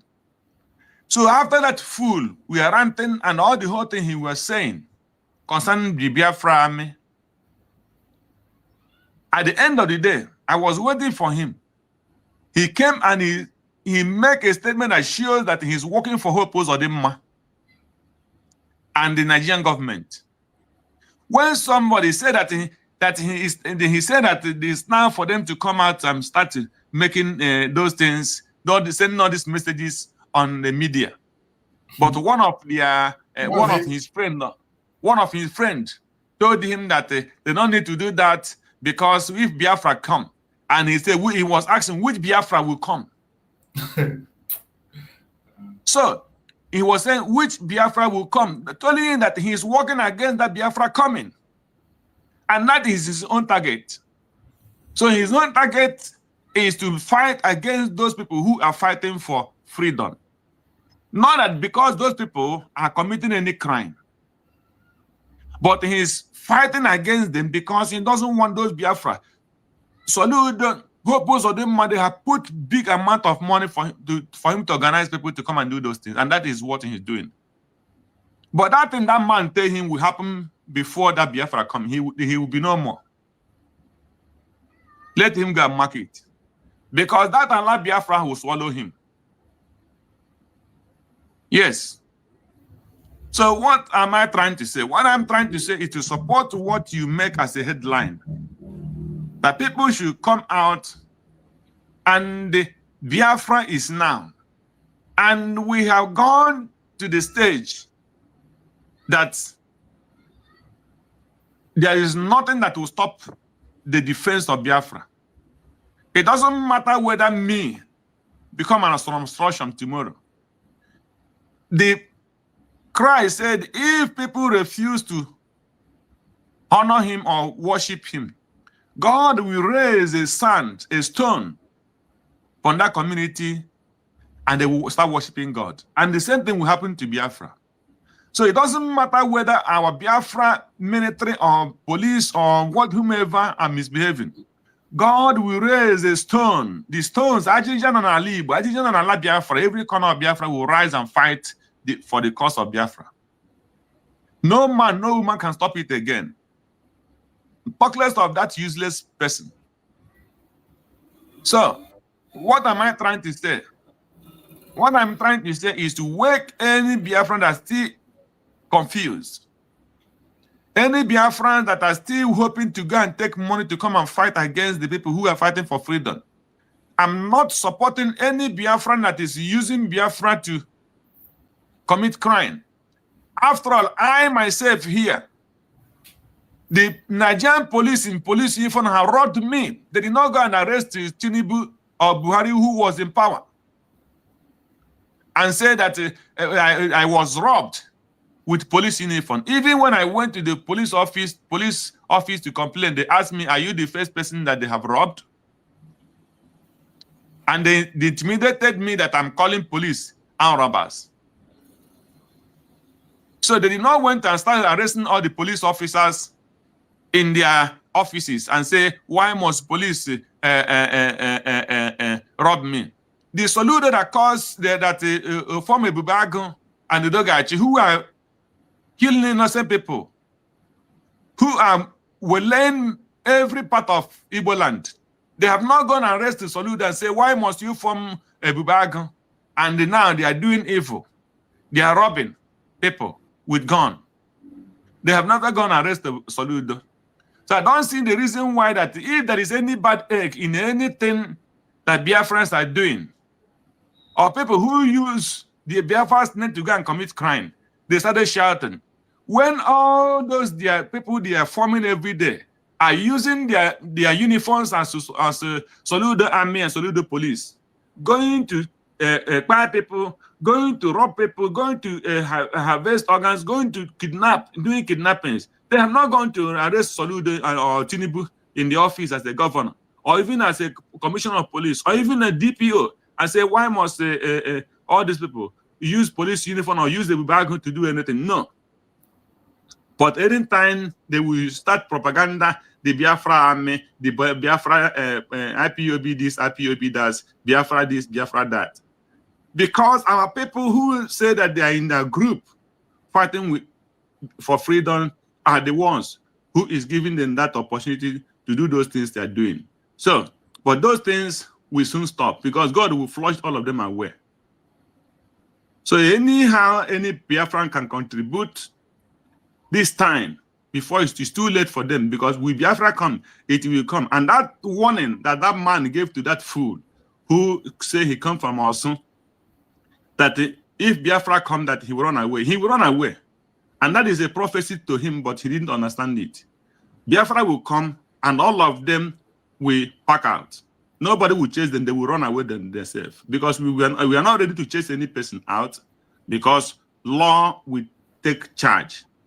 But because they know that they cannot face the judgment that is truth, they are the one who will first run and leave Biafra. So my encouragement is for every Biafrans to do and contribute in anyhow, financially, morally, physically, otherwise in anyhow you know you can do it, to contribute for Biafra now. Wake up and stop sleeping. Thank you, Maz. Let me give chance to other of our brothers, sisters here. God bless you. Thank you so much, my beloved brother Greg. God bless you too. I appreciate you. It's a direct and wonderful message, and I believe every one of us is digesting it and referring it to ourselves and think of how to make amends, how you can be able to say confidently that Biafra freedom is now. No more excuses. Take responsibility. Each and every one of us. This is the time. My beloved brother Maxwell, go ahead and speak to us, bro Max. Thank you so much, Mazitwix, and good morning to all of you. Maz, is it Mazi Craig, right? Yeah, Greg, yeah. Oh, Mazi Craig, good morning to you. And the other of my brothers in the studio, good morning to you too. That's our sister. May God bless all of you. Yeah, welcome, my brother. God bless everybody. Oh, sister, okay. Yes, I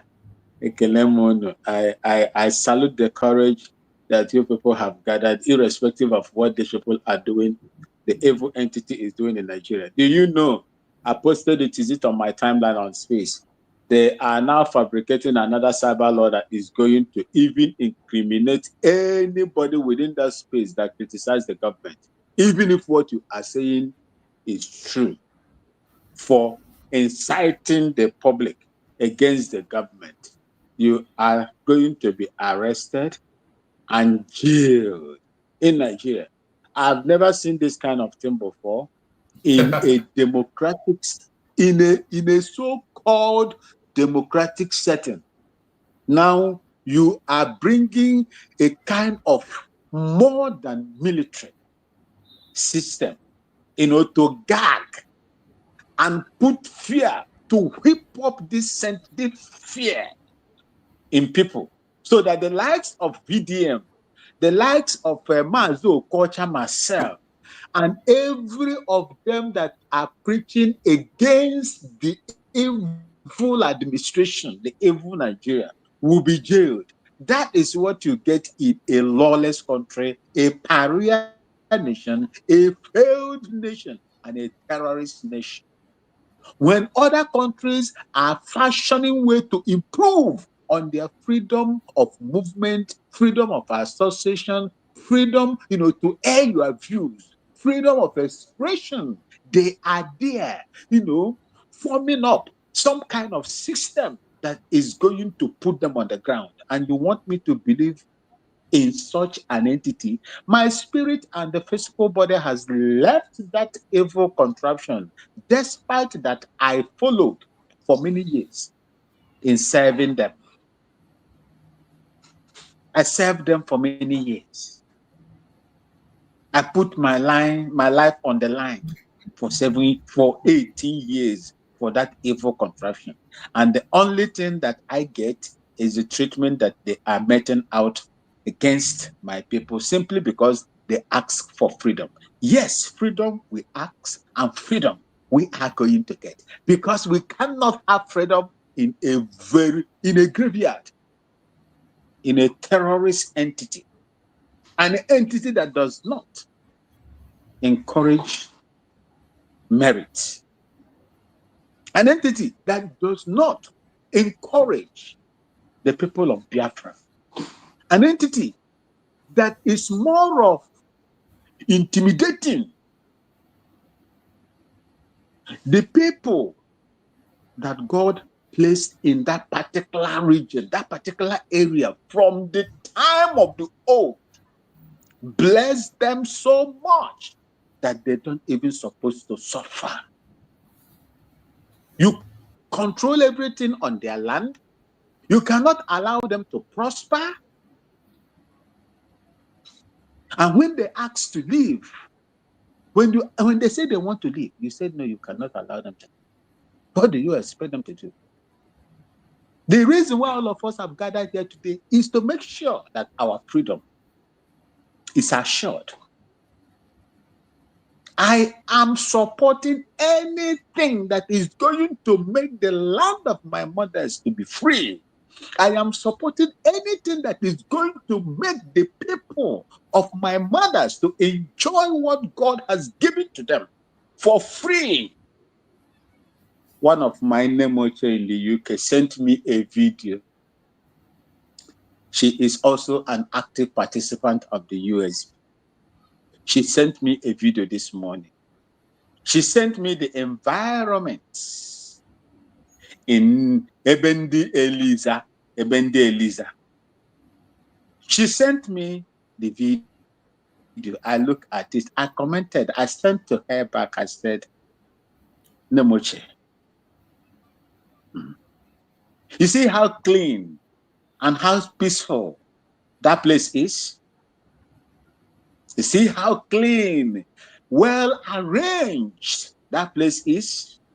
Even people that are sick, that cannot afford it, will go to the hospital free.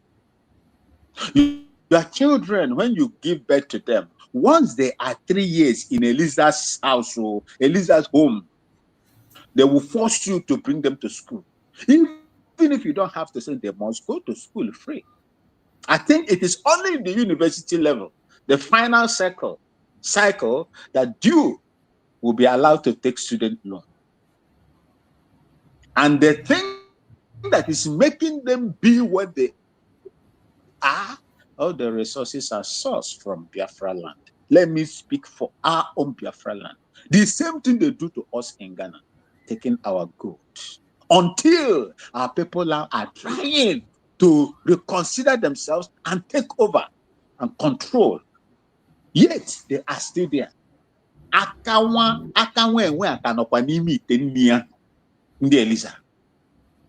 is what we are going through. The reason why our people must not fall for any cheap propaganda or smear campaign or division. Know where you stand. Know what you believe. And know what you want to get.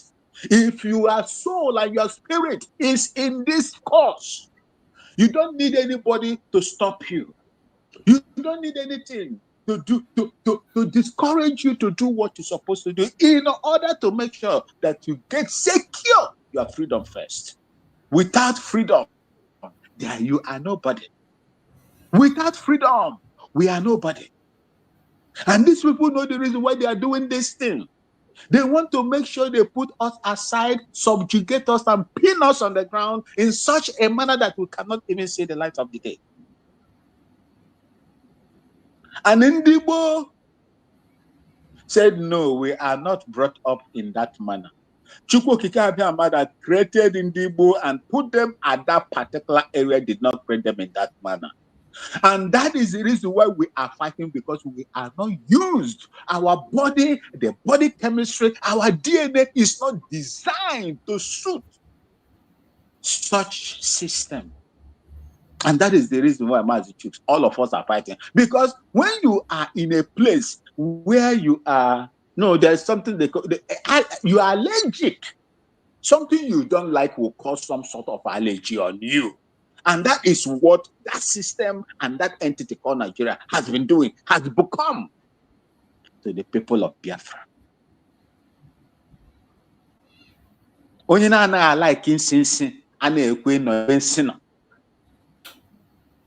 that is what is happening to us. And that is the reason why you see some of us, children, adults, old, are fighting for their own freedom. Only the gullibles don't understand the reason why they should leave the agitation within themselves to chart a way that is going to be beneficial to every one of us. Rather, they chose the destructive manner or the destructive path. We are here to fight for the existence and the restoration of the sovereignty of the Biafran people and their dignity, and nothing more, nothing less. Anybody that refuses, that is your own problem. It is not my problem. Me, as the opener of Biafra, will stand with the people of the United States of Biafra to making sure that we get what we want. Thank you so much. I will yield my mic here until it gets to my turn again. Thank you so much, my beloved brother Max. I appreciate you for that wonderful message. It was just direct, and appreciate you, and we hope that Biafrans are listening and everybody is putting this question to each and every one of us. We are asking ourselves the necessary questions and giving answers to those necessary questions. So every one of us that is here, I want us to continue to pay attention. Let us continue to do what we have to do, because in this very journey, we all have to be responsible for whatever happens, how it happens, when it happens, and where it happens. We have to be responsible about that. No more excuses. We must take responsibility, and the time is now. Biafra freedom is now. We must rise up, Biafrans. Our destiny is in our hands. Nobody's going to do it for us except we do it. It's either we take action now or never. These are important things we have to look at. Don't wait for anybody to do this job. We are the one that will do it for ourselves. Biafra self-determination demands responsibility. We must show that sense of responsibility. It is not enough to just come out and say, oh, hey, Biafra. I love Mazen Nandekano. I love Mazen Samonepa. Oh, Biafra has been declared. That is not enough. That is not enough. We have to go extra miles to take responsibility. Take responsibility in your own way. Look away from blames. Look away from blaming every other person except yourself. We must begin to take responsibility, and the time is now. The Biafra self-determination that we have finally succeeded in getting, the Biafra that has been declared, that we are all clamoring for, and we are all praising, and we are all working in, demands responsibility. Every one of us as Biafrans have a role to play. We have a role to play. In this struggle for freedom, we have a role to play. Both the rich, the poor, the small, the big, the old, the young, male, female, every one of us have a role to play. It is time for us to turn our talk into action. This is 9 months and still counting. It is time to turn our word into action, not just talking. Take responsibility. Forget about the blames. Every one of us take responsibility. This is the time for us to be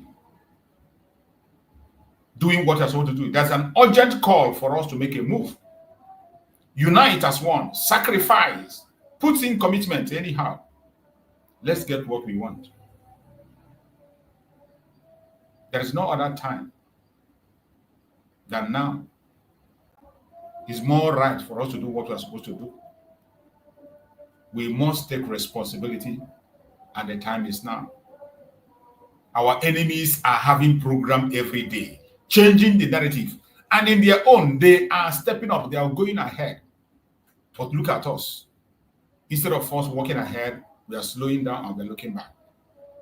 Just go back and watch the program of Mazi Simon that I played, what he said.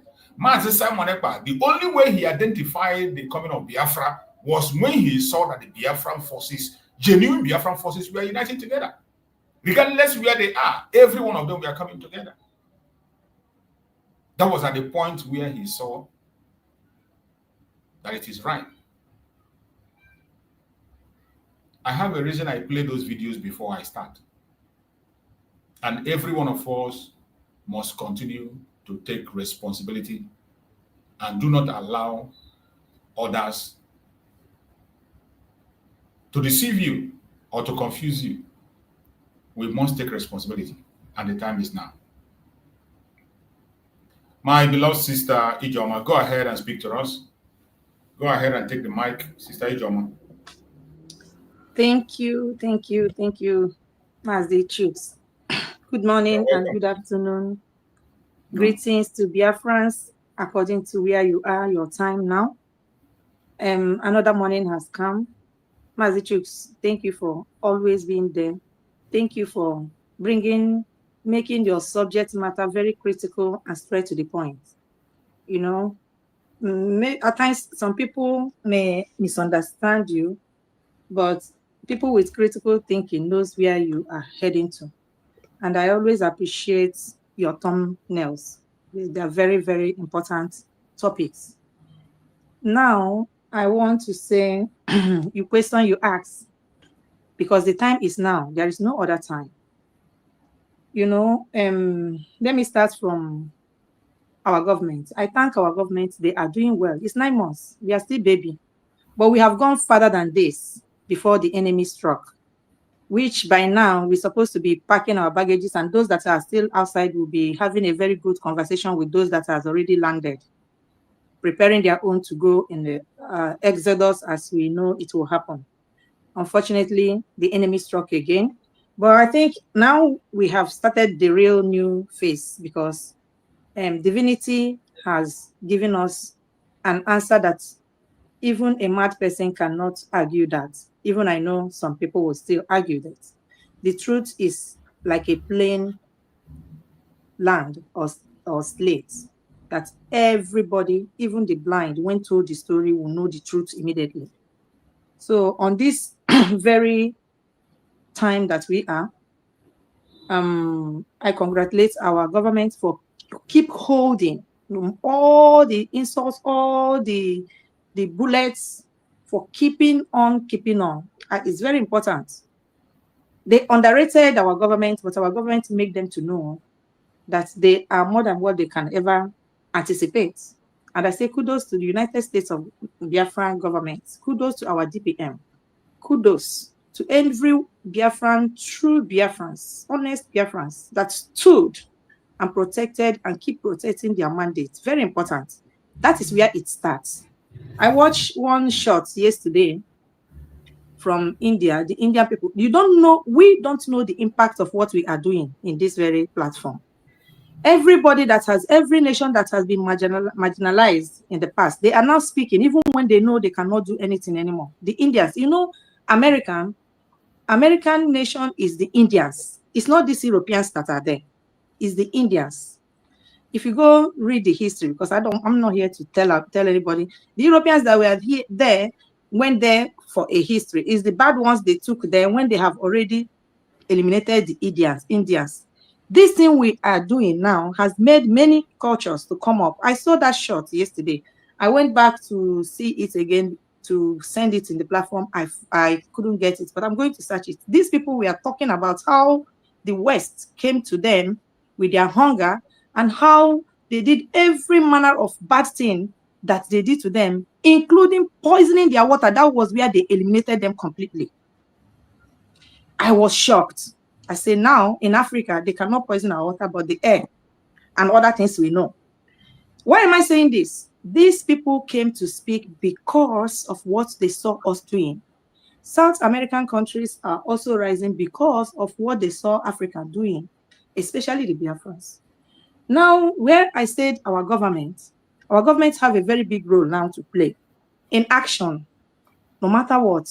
We have ministries, and our ministries are doing well, but especially the Ministry of Information now. You know, last time I spoke about two ministries. I spoke about the external and the defense. Now I want to add the Ministry of Information. Yesterday, we were with Kai Television. We are discussing normal thing. I noticed that these people brought down the video. You know, they did it on your channel last. We are discussing normal thing. Kai was showing us the Fulanis and how they are destroying the bush. Just that. They brought out the video. Now, I want to say something. You know that I told you, I say, write them. Because if we keeping silence, that is where they keep doing what they are doing, no matter how much they are paid. We are in democracy and they know better. I want the United States of Biafra government, Ministry of Information. It is now time to petition YouTube, Facebook about what they are doing to Biafrans. Petition them with points. If they cannot stop people that are killing us, they will not stop our mouths from saying and agitating. Very, very important. If we are government now, it is high time the Ministry of Information of United States of Biafra to write this media. Petition them, not even write, petition them. Because we are in a democracy. We are being killed. They know what is happening. They know exactly what is happening. They can give us breathing space for human rights' sake, which they know better. But if our government don't wake up to fight for those that are speaking for the government, that is very wrong. Because I know very well in my heart of heart that if our government take this bold step to let them know that enough has to be enough in this area, they will calm down. If our government keeping quiet, time will come when they will tell us not even to be here. And it is our bona fide right to be here. And our government has to make them to understand that we are a government and one day they will ask to come to Biafra to operate. It is very important we let them know this. Very, very important. No matter who paid them, no matter what they are receiving, no matter how they tell them, they have to let this point get inside their medulla. That we are a nation and nobody is going to take it away from us. And one day they will ask to operate. And we are a nation of more than 80 million or 70 million people. They have to get that in their head. How many Europeans have 70 million people, countries? Our government has to wake up and wake up very fast. That is the first action. Now, the second action is our people, you know, the Jews till tomorrow, they don't just spend their money on anybody they see. I know this before, but I knew how serious it is when one of my friends here is so on a roar here, on a roar ebem. Can you buy in Florida? So here on a row, on a roar on is marketing. So company happened to go for trade fair na Saudi Arabia. So I did that trade fair. All Spanish company, man, I am representing. So I rode there. Ndị Jews niile bịara there, big man. Ọ na-agwa m sị m na ndị mmadụ na-eche na ha nwere ego na ndị nwere ego bụ ndị Jews. Onye abụ onye ọ ga-abụ inye egbe ma onye ihe asị ya tinyere ha na ndị ka ha nwụọ, ha ga-enye ha. Even since agitation anyị agawara high mụ na ya abụghịzi enyi. Ọ ka ị mara ụdị onye na-agwa gị, onye abụ onye nyere nri o mgbe ọ na-enye ya nsogbu. Onye kwere m aka mgbe m chọkwara ya ka enyi mana ndị a. So Jechi ji ahụ wee nata. Wee kpọọ m mbịa ọsị m n'ihe afọ na o juru ya anya. Ọ sị m na ya nwa na onwe ya makwa maka na a na-agwa ha ya n'ebe ha na-akpọ isi n'ala. Na ndị achọghị itinyere ha ego maka na ndị a sị na ha na-etinye na ha were ego ha goo ha ahịa. Na ha na-eji ego ahụ egoro ha ahịa je na-anụsa ha ọgụ. Ndị Igbo na-ege nụ ntị. Maka ihe anyị na-ekwu maka ndị ofe mmanụ ka nji ekwu this thing. Now, ndị a wee bịa bigo ha afịa. Wee ihe bụ ọkwado ha gwa ka ndị be ha. Marụkwa na ebe a na-eme ihe a bụ na nke ndị be ha. Ihe izizi ha na-ajụ bụ ka kọntrị si wee bịa. Ha jụọ kọntrị si wee bịa. Ha jụọ onye ebe ebu. Ị bụrụ na isi na kọntrị bụ ebe ha na-ego ahịa mana ịbụ onye ha si na ego ha ma mba n'aka ha ma go that company ahịa. So si na mgbe ha jụrụ ha ya echeta ihe a na-agwa ha na mosque. Wee tụọrọ ha asị maka na ya chọrọ ka ya ahịa ya nata ka ya retain ọrụ. Ị na-aghọta ihe na-eme now? Maka ọ bụ na ha ego ya ihe ahụ ọ nata a ga-achụ ya n'ọrụ. Ọ ma nwa ego ọ ga-eji wee tinye na data ebe ahụ ha na-eje arụ anụmanụ. Ọ sị m ya wee sịarị ha asị bụ dia onte na ụlọ asị ọ na-asịrị mmeri nji chụpụ ya. Ọ ya ka m ji gwa gị sị ndị a ha na-asịcha asị si ruo na nke ịfụrụ anya. So o wee gwacha m ihe asị di m agwabugo m ya maka obigo Saudi Arabia. So nsị so ihe a bụ eziokwu. The intense ihe a o gbutụrụ ya maka ọ sị na ahịa ndị a goro ya kacha ahịa onye ọbụla niile goro ya n'ahịa bụ ihe mere ya ji mara na ya nwere ya company ya ji nata company ya wee congratulate ya, mana ya gọrọ si na ya abụghị onye ebe ahụ maka ife mama na onye ebe ahụ da-akwado ka ndị be ha. Ndị Igbo na-aghọta ihe m na-ekwu. Ofu ụzọ anyị ga-esi wee mee ihe a bụ nke anyị dị very easy na ihe na-eme anyị bụ nzuzu. Nke anyị dị very very easy, ihe na-eme anyị bụ nzuzu. Nzuzu anyị na-ekwu bụ na anyị nwa jiji anyị nwa ji mma, mana ndị a na-eme anyị ihe anyị na-ebe nwee ka ụmụ akwụkwọ amụpụtara ọfụrụ na-ajụ ka ezi ihe na-eme. Maka ama m mgbe that was 90s ha o nwere ihe merụ na Warri that time. Ọkịta ndị be anyị maara ihe ndị Biafra ma na anyị niile bụ ofu. Ha wee fesie ndị Igbo. Ndị Igbo wee gbachie ahịa for 2 good days. Agụụ chigbu ndị mmadụ. Agụụ chigbu ndị mmadụ. Ha ncha niile pụta na-arịọ biko na ha amaghị na anyị nwa bụ ihe bụ ndị nwe obodo na ha amaghị ha anyị biko ihe a bụ ụmụnna anyị now. This is one of the greatest things Maazị Nnamdi Kanu mere to make us know that we are one and speak with one voice.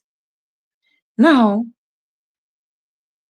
ndị Igbo ị nọ n'obodo oyibo ma n'ebe ọbụla ị nọ mgbe onye agwachara m ihe a mbido practice wadatin agwa m eziokwu ebe a m nọ even nchọcha ma ọ bụrụ na onye afọ mmanụ ji ihe a njecha onye ọcha ma njecha ndị Latin ji datin ma ọ hapụ ya because amụtara m ihe too much na datin okwu. Maka mma bịa were ego m nye gị nri iri ju afọ were afọ ahụ iri juru bịa nụsa m ọgụ. Onye nwere uche anaghị eme ya. Anyị ga-ebido from there. This is very important. Anyị ga-ebido from there. Then our government also ndị be anyị chọrọ ịfụ ikwefu ihe niile anyị na-ekwu. Ịmana mgbe anyị nọ na another phase. Anyị bụ gọọmenti, yes. Agitation agafego, yes. Mana phase anyị nọ ka anyị ka dị nwee power. Ọ bụ na ndị agha anyị ghọtara onwe ha. But that being said, like I said in the beginning, ihe bidogo nọziwe. Our gọọmenti anyị ga-emenerịrịrị ihe ga-egosi na ha bụ gọọmenti na obodo ahụ. Once ndị gọọmenti anyị mere ya, ụzọ ọbụla ha chọrọ iso wee mee ya. Ndị nke anyị egwu na-atụ na ndị nke anyị ji ego na-ajụ ka ihe chi ga-eweta. Maka anyị like you said, ihe ọbụla anyị nwere ya by merit. Anyị tara afụfụ ya. And even mgbe ha na-emebi ihe ndị be anyị na Lagos, anyị ma na nwa ya anyị amaghị iru ndị ahụ, mana anyị na-akwa akwa maka anyị ma ihe o tekere anyị to climb and ihe o tekere anyị to maintain where we are. Anyị ezughị ya n'oshi. Anyị gbatara ya na mbọ Chukwu gọziere anyị. So all the very painful. So gọọmenti anyị now nwee ike with eziokwu niile anọ everywhere now kpokọnatakwa again ka Maazị Simon Ekpa si wee kpokọnata. Then ndị ekpokọnatakwarụ bụ ndị eziokwu maka ihe na-afụ m ụfụ n'ihe gbasara ndị amị anya ma na-asị na a na-egbu ha. Let me salute them first. Let me salute the former Eastern Security before the ones they sold. Let me salute our Biafran Liberation Army then. I salute all of you. Mande dapụrụ adapụ, mande nwụrụ anwụ. I salute all of you because ebe anyị jere taa bụkwa unu nwa n'onwe. I salute you people. Even ndị megoro ihe ọjọọ, well, anyị afụgokwe nke unu mere. Unu nwekwa ike repent n'ọrụ na ebe ahụ unu nọ. Like any Biafra na-abụghị onye amị, ma okwe nke unu nwere ike ime with experience unu nwere. Then the United States of Biafran Army, please, now I come to you people. Eziokwu bụ ndụ. Agha eziokwu anaghị emeri maka agha eziokwu bụ Chukwu na anya. Ọ bụrụ na ị kwere anyị na nkwa na ị ga-abịa mee ihe a, biko mee ihe ị kwere anyị na nkwa. Ihe na-ewute m ma nna anụ na ndị be anyị na ndị agha anyị na-egbu ndị agha. Ị ma na majority ndị agha anyị a na-ekwu okwu ya na majority ha niile ha nọ n'obodo oyibo, ha si obodo ebe ha nọ. Ihe a na-abụ ha kpọ ha si achọrọ m ị na ha na-ana n'eziokwu. majority ha bụ ndị si ebe a fụrụ ụzọ fụrụ ihe na-eme o wutere n'aba anyị ka ha jezi obodo ha ka esi ka nwanne gị ga-esi tụwa gị obe wee gbuo gị. Ama m na enwere ndị bịara ineche anya ma ihe mana mgbe ọ dịwa igbu nwanne gị gbuo ya ebe o tere aka ebe o buru ibu, o nwere ihe dị ya na ọgbaghozi aka ka anyị wepụ n'aka na nke ahụ. Ebe anyị nọ kịta anụnwa ka anyị hapụ ịkwafu ọbara onwe anyị. O nwere ụzọ ọzọ enwere ike isi eme ya. Mmadụ nwere ike ime gị nwanne gị mee gị ihe ọ bụgodo ebe ahụ unu nọ n'ime ọhịa unu nwere ike kee ya. Ndị amị na-enwe nga na ndị amị na-enwe nga marụkwanụ na nsọ anyị Igbo bụ iwufu ọbara. Ihe a bụ nsọ anyị Igbo, iwusa ọbara, not to talk of ọbara nwanne gị no matter otu ọ si na dị. Ndị amị na-enwe nga, ndị recruit ije ndị m ọ bụ onye amị bifo ya ọ na onwe ya jekịtara gị ka nga discipline bata mgbe ị kwesịrị ịbata o mee 1 minute late atụnye ya ebe ahụ mana ọsọ mbọdị Chukwunna gọziri ifu gị ya. So ndị amị na-enwe nga unu na steji anọ kịta unu nwere ike inwe nga, nwee ụzọ ọzọ unu nwere ike iji taa mmadụ afụfụ, nwee ụzọ ọzọ unu nwere ike isi mee nwanne unu ọ marụ na ihe o mere adịghị mma then ọ dịkwa ndụ maka unu gbuo onye ahụ unu ama. Anyị niile nwere akara aka dị iche iche. Ebe ahụ unu nọ o nwere onye na-eme nke ọ na-emete ọfụma, onye amezi ihe ahụ ịchọghị ije gbuo ya mgbe oge ruru ihe ahụ ọ na-eme ka onye ga-emerụ gị ya. Ka anyị bido chewe na uche n'ihe a bụ ihe na-ebuda anyị very very very fast. Ndị amị anyị biko nweenụ nga unu ewezi n'ọbara nwanne unu so that unu nwee ike ka Chukwu obi ma na ekpere anyị na-ekpere unu nwee ike na-arụ ọrụ biko nụ. Then ndị be anyị nọ na Lezon Lagos, ana m ewenikwa aka unu ebe unu nọ, ana m ekenekwa unu too much maka na mgbe Maazị Nnamdi Kanu na Maazị Simon Ekpa na-ekwu ihe a na-ekwu ndị Lagos anaghị ege ntị, ha dịka ha amaghị ihe na-eme.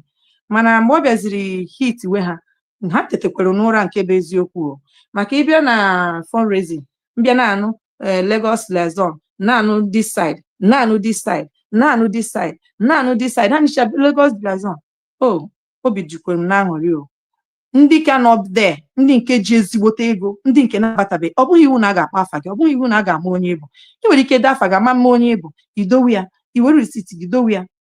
Ị nwere ike were afọ ọzọ dee na da risiti ma ọ bụ na okwe gị idowe ya. Mgbe Biafra bịara weta da risiti ipirite idowe ya ọfụma, weta da risiti bịakwute gọọmenti anyị si na ihe a bụ ihe m merụ mgbe a na-achọ ọchịchị ihe a bụ ihe mere mana achọghị m ka afa m pụta.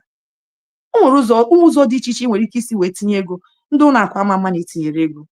So biko ndị be anyị nọ na Lagos, ndị be anyị ji ezigbote ego nọ na Nnewi, ndị be anyị ji ezigbote ego nọ na Aba, ndị be anyị ji ezigbote ego nọ na United States, nọ na mba ụwa dị iche iche maka ndị Igbo nwere ego. Jirinụ maka ụmụazị ndị na-achọ nri, ụmụazị egbugoro nne ha na nna ha, ụmụazị onwe kọmpandị ga-abịa kịta onwezi onye ọ bụ sọsọ ụmụazị jiri maka ndị dị otu a wepụta na ego na ka eme ihe a ka obi ka unu gwa Chukwu na akụ o nyere unu na ngọzi ọ gọziri unu ihe a bụ ihe unu ji amepụta. Chukwu na ya anya mere unu ebere, mere unu na ebere even mgbe ahụ bichere here. Very important. Oge erugo bịa support ọnụ dis gọọmenti otu ọbụla unu maara. Ọ bụ na ị ga-ewepụta otu nde eje na ije nye anyị otu narị, ịma na ị ga-ewepụta otu nde o nwere ihe ọ bụ gị ka ndị Igbo nwere ego nọ iwepụta otu nde, nwere ihe ọ bụrụ gị wepụtara anyị otu nde dowe akwụkwọ gị. O nwere ihe ọ bụ o ruo oge ahụ obodo nọzie akpọrọ unu oriri gosi ihe unu si na unu so na ndị merụ ihe a ji ọ bụcha gị ihe ọgaranya chọrọ. Ọgaranya chọghị gị nye ya nri maka nri o jiri bịa. Ihe ọgaranya chọrọ bụ ka inye ya ugwu ruru ya, ka igosi aha ya, ka igosi iru ya, ka isi na o so na ndị jenitelu. Anyị ga-emerụ unu ya, anyị ga-emerụ unu ya biko na anyị ga-emerụ unu ya.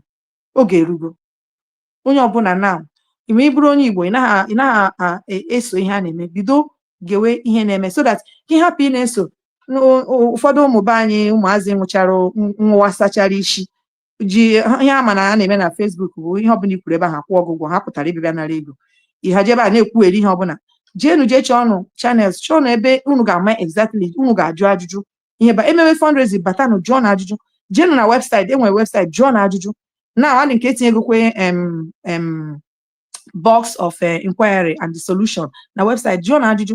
mgbe anyị na-ajụ ajụ nye nweta asa gị nke ịmakwa na ị ga-eme n'ime asa ahụ ị nwetara ị na-eme ya ọ bụghị ịjụ ajụjụ inweta asa ị na-azụ ịjụ ajụjụ nwere ihe mere iji jụọ ajụjụ inweta asa ahụ nwere ihe mere iji nweta asa ahụ nke ihe mere na asa ahụ nwere ka ihe iji ya wee mee action everybody. Ọ bụ na ndị be anyị ga-aghọta onwe ha ndị a na-eme anyị ha ga-esekpuru anyị like this wee ree anyị ayọ maka echetakwa m mgbe ndị be anyị nọ na dat Lagos natachara kpamkpam obodo ha nọrụ ha na even mmụọ ha afụkwụ ha na-eti natawan marụzie ọ bụ egwu sochekwa na-emeghe ihe maka ha ma na anyị na mmụọ ama ndị ebe ahụ ma afọ mmadụ and ihe ọjọọ ha mere anyị anọkwa m na mgbagharụ agwakwa m gị nke bụ eziokwu mma nchefu maka nchefu echefu ma history mma nchefu wee kpọbata onye ọ ga-abụ ma anọghị ugbo ụmụ m ige mma nwa mee ya so ndị be anyị bilitenụ our government information minister oge erugo mgbe ị ga-etinye anya na online ihe na-eme onye ọbụla bụ onye na-ekwunyeteru gọọmenti ndị a wee gbaa ya mgba bilite daa akwụkwọ onwe na-akwụrụ ụgwọ ihe a bụ ihe onye ọbụla bilitere imere onwe ya so unu na onwe unu nọkwa dee bilitekwara imere onwe unu maka nke unu nwere ike imenwu mee na ebe ọ dị mma unu na-ede ihe atị ọ bụghị ide akwụkwọ petition unu na-eme unu na-echetara ha na anyị bụ country unu na-eme ha ka ha marụ ha many people anyị dị unu na-eme ha na-amarụ na echi dị unu na-eme ha na echi ahụ bịa na ha ga-achọkwute anyị so onye ọbụla ha na-eme ha were ya nwayọọ na ihe anyị nọbụ demokrasi na anyị nwa na onwe anyị na ndị na-ekwu okwu a na-respect their rules and their regulation that they also have to respect our human rights and our dignity and our own life. Very important. Ka m kwụsịgodo ebe a. Maazị, thank you so much. God bless you. Thank you so much, my beloved sister. Maazị Chiefs. Hold on. Okay. Hold on. You're coming. My beloved sister, Ijoma, I really appreciate you on this, your very contribution. I really appreciate, even if we end the program here, you've just busted out the whole thing and your response answered every single question I asked when I was introducing this very program.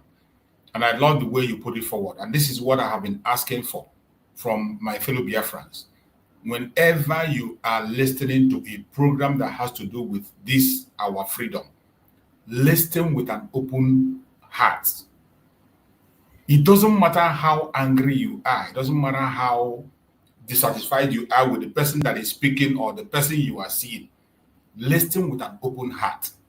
In the midst of all the nonsense, you must get a sense from it. We must stop the issue of following sheepishly. Always speak confidently on your own the way you feel things have to be done. You might not, what you want to say might not please me. And you're not meant to please me. You're not meant to say it the way that is good. We all have different ways of expressing ourselves. But in the midst of it, whenever you look at things from the other side, look at it from the other side also. She has just gave a very open explanation and suggestions. Most importantly, she made some wonderful suggestions that caught my attention. One of those suggestions is practical things we will do, practical things we will implement to get results, which was one of the questions I asked. In taking responsibility, after we have taken responsibility, practical things that we must do. One of that thing that she mentioned, I remind you again, she gave example of how the Jewish people do their business. And I'm glad that she narrowed it down and spoke in a language that you will understand. Because when we talk about this, there is nobody can take it away that majority of the people who are involved today are Igbos. Majority, they are Igbos in large number. Committed. That does not take away other people that they are not with us. Other people are with us in thousands, in millions. They are with us.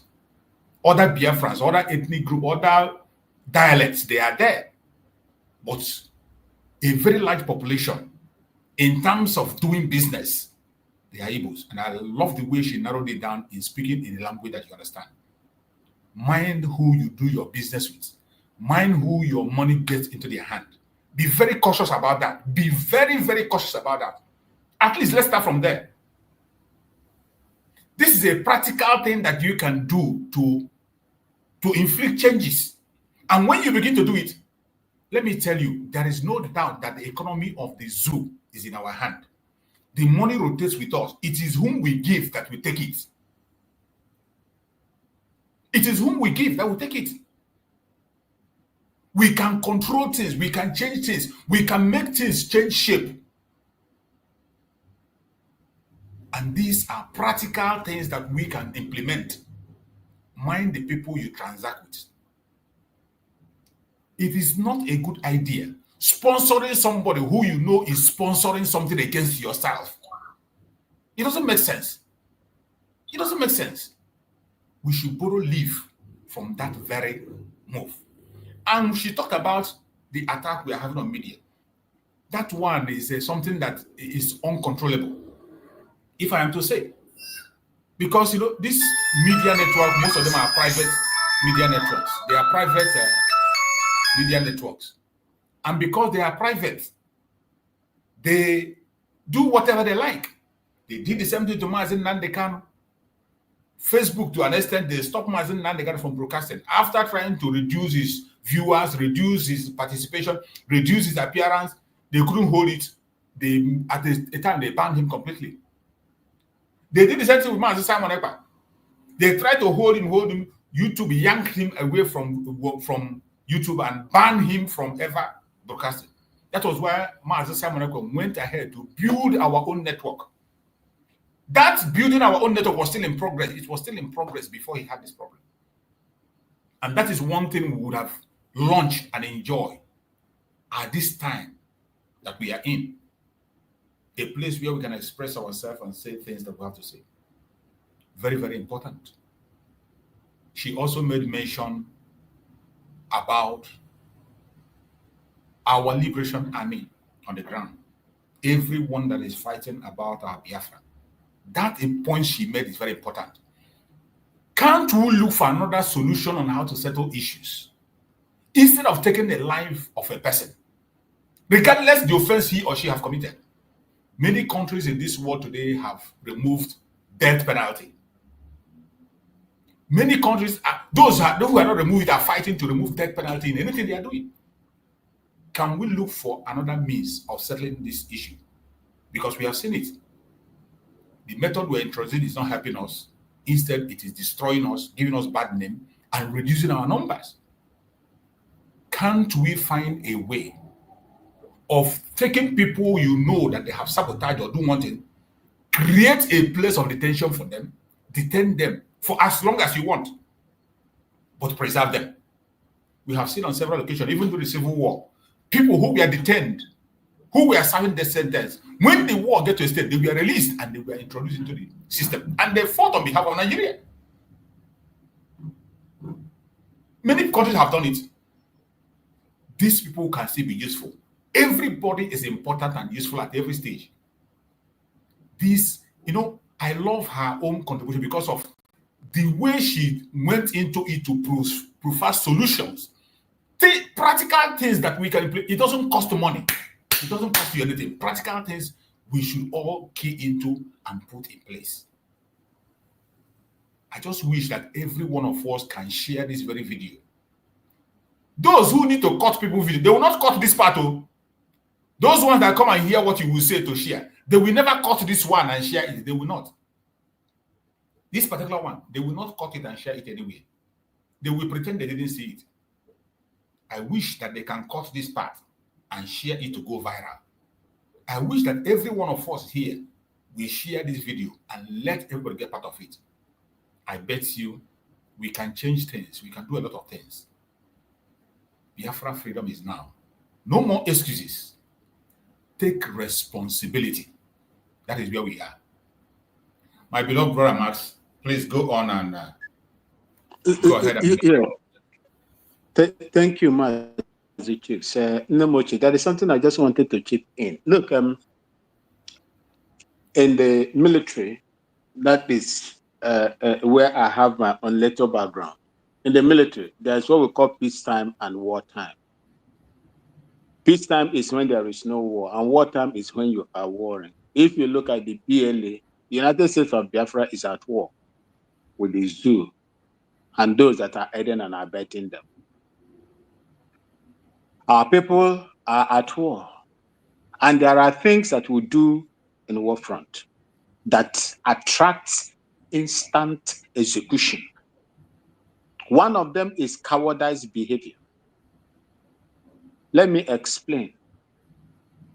Brother Chooks, you and I, we are in the war front, and you are giving, let's say, about 120 rounds of ammunition. My own is 120. Put it together, it's 240. And we are under attack, and I'm running away and leaving you. I have automatically reduced your firepower. The enemy will overpower you. Subsequently, by you. So that alone, if I am the commander in the front there, I will catch you and instantly I will buy you. That is the law. Another one is sabotage.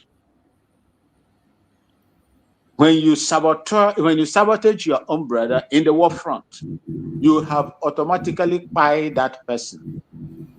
The instant law there in that war front, because you are in a circumstances of war. I about you. But over at peacetime, there are offenses you get commit. I charge you but try oddly room trial. They will charge you and you undergo oddly room trial. But it is different when you are at war with your enemy. We don't allow anything that is going to expose the life of your comrade in front. You know, we call ourselves comrades. You can see the meaning of a comrade. You can see of a comrade. There are so many things we do in the war front that I don't even supposed to come and say here, unless I say it in private places. Your friend can even suggest, because he or she has been wounded in a bad way that you cannot take him. The only thing to do is to eliminate, just buy him and go. Because by the time you struggle to pick him or her, you will also fall a victim, because you will be heavier to carry him or her. These are some of the things. We have principles, and that is why we respect the people that are defending the land with their blood. But one funny thing that I have seen in this one, the proverb in Igbo land that we normally say that dimkpa nwoke lechara anya ebe ọ ga-ebido aka ọfụrụ ya ebido n'ikpere. Ọ bụrụ that no nwere any other particular place o nwere ike ibido that aka. Conditions make crayfish bent, and that is what we are suffering today. Thank you so much for that. Thank you so much. That's the point I'm waiting for. Okay. If not, the condition makes crayfish bend. There are some certain things we will instill. Army is another name for the military is discipline. It's discipline. You see this thing that they are foolishly doing in Nigeria, all these things that you see them do in Nigeria. When we were there serving, for the 18 years I was there, it's obey before complain. When you obey, then why are you complaining for? You have already obeyed. What are you complaining for? That is the level of and that would not stop you when your rights is being infringed on. As a man or woman in uniform, you have places that you can go in for redress. And I believe that the crude manner they are doing it in this entity that we are in today is not how the Biafran people are going to do it. Our military and the act that guides the military, apart from the national constitution, will be so good that our people will not be taken for granted. And the rights of every armed man or woman that is in Biafra army will be respected. We are still in an incubation period. If you look at us, we don't have a ground. If we have a ground like the Eritreans, they have a ground. The only thing our people, we should support our people since our declaration has been made. We are no longer under agitation. The leaders that are leading us now, the leader, Dr. Ngozi Arabeza, and her adjutants are on the level of diplomacy. That's how I see it. And whatever they do now is no longer agitation. It is diplomacy. And I sincerely hope that God will guide them to use it, meet the people that they're supposed to meet, write to the people that they're supposed to write, see the people that they're supposed to see, and speak to the people that they're supposed to speak, so that our movement and international recognition of the sovereignty of Biafra will be established, so that we will have the foundation to now do what we're doing. Most of these things that you see our people are doing there, yeah, they are putting in so much work, but I work on a also. So we don't want that. That is the only thing I will say in there. Thank you so much. Thank you so much, my beloved brother Maxwell. As always, today program is a bombshell, and Maxwell have thrown in the bombshell.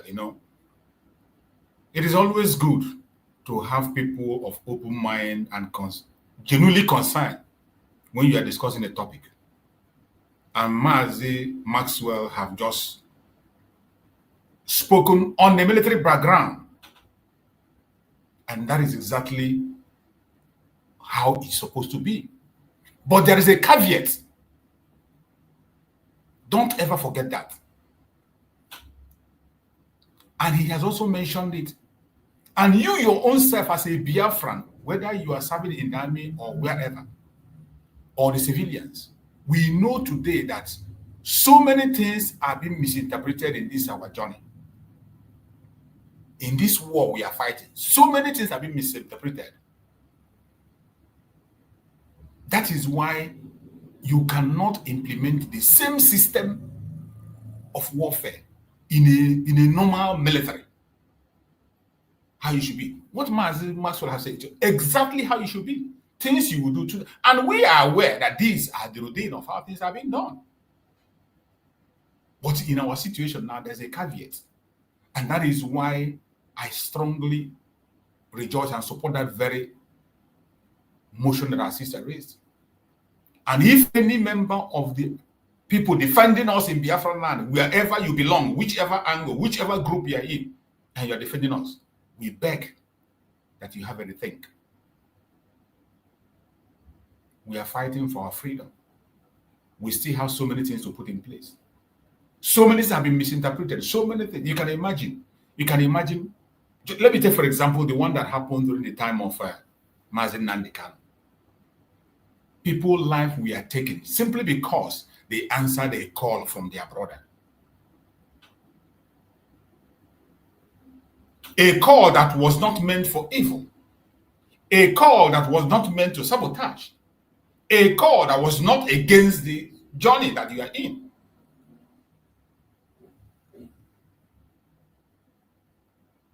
And the people that took their life know that actually these people, they didn't mean anything. They didn't mean harm.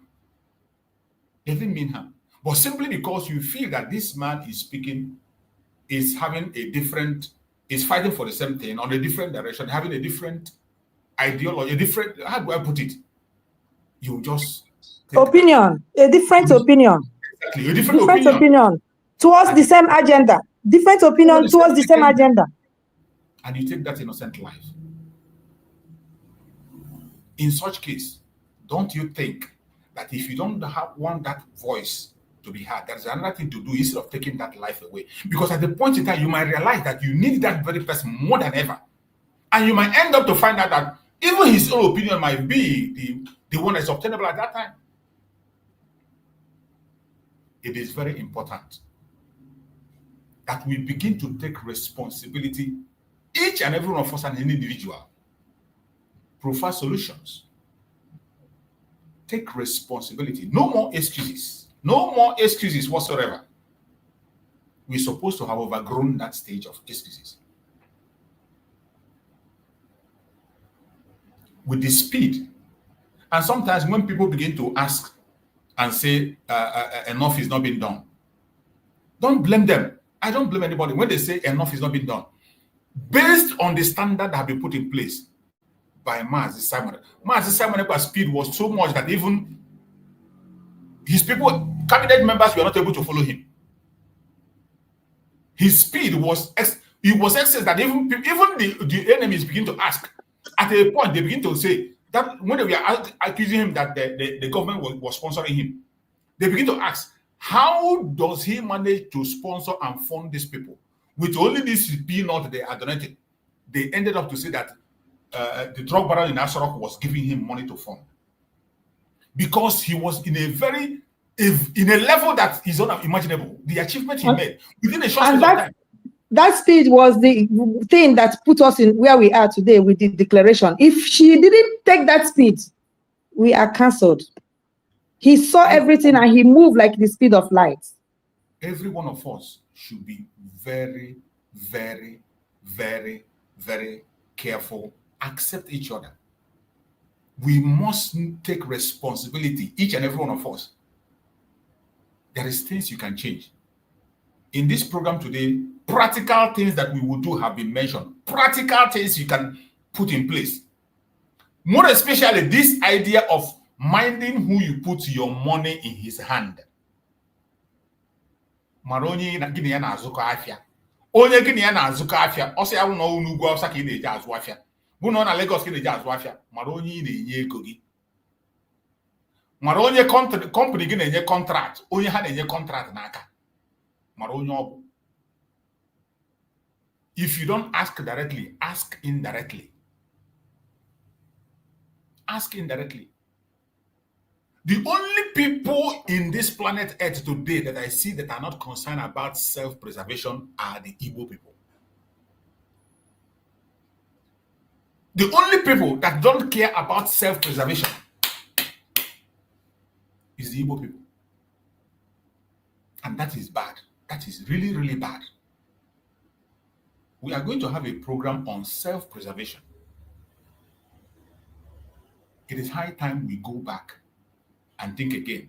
This idea of any place you go, you will see an Igbo man. Oh, they are scattered everywhere doing business. They are in charge of business. Anywhere you go. That is absolute nonsense. It is of no advantage to us. It is not. It is not. If that is the only thing we are known for, it is rubbish. It is not. It is high time we change the way we do things. It is high time we change. This one is a practical one that if all of us start it, I bet you, if all of us start this today, if all of us start doing this today, within a very short space of time, I bet you will see people coming on their knees to beg and speak on your behalf. You don't even need to talk. The action alone, you don't need to talk. Go ahead, my beloved brother, Max. Yes, Mazichus, to even add to what you have just said, it is just a calculated attempt to make you feel relaxed while they are dealing with you. That notion that says that anywhere you go, you don't see an evil man, that place is uninhabitable. That is absolute bunkum. Bunkum, nonsense. That's nonsense. When they destroyed the Biafra land, what left for them that time? What was left on their land? When they were using MiG-35, Russian-made bombers, UK tornadoes, as at that time, because UK has what they call tornadoes. They own it. I think that is their own brand, the tornadoes. The MiG-35. All the weapons that they gathered that time and they were throwing to the Biafra land, when they destroy all the infrastructure that were there, where do you want them to go to?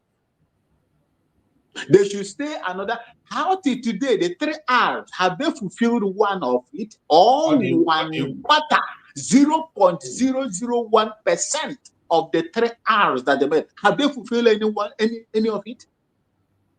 Where do you want them to stay? Where do you want them to stay? If you did not bomb their places, cut off the international seaports that's supposed to serve them. Channel all the airports, international, everything to Lagos. That when you want to fly to the Biafra land, you have to go to Southwest. On Southwest, you have to now go by road. And from Lagos, the time I was traveling there during my time in those days, from Lagos to East, good road will take you about 6 to 7 hours. But today, when those roads have been destroyed, abandoned because of that singular hate, they don't want the Biafran people, especially of Igbo extraction, to gain from it. They destroy the road. Today, it can take you more than 17, 20 hours from Lagos. You have not gotten to the Biafra land. So where do you want them to go? See, I want our people to understand that, you know, I told you before, I said, if we are not careful, God can.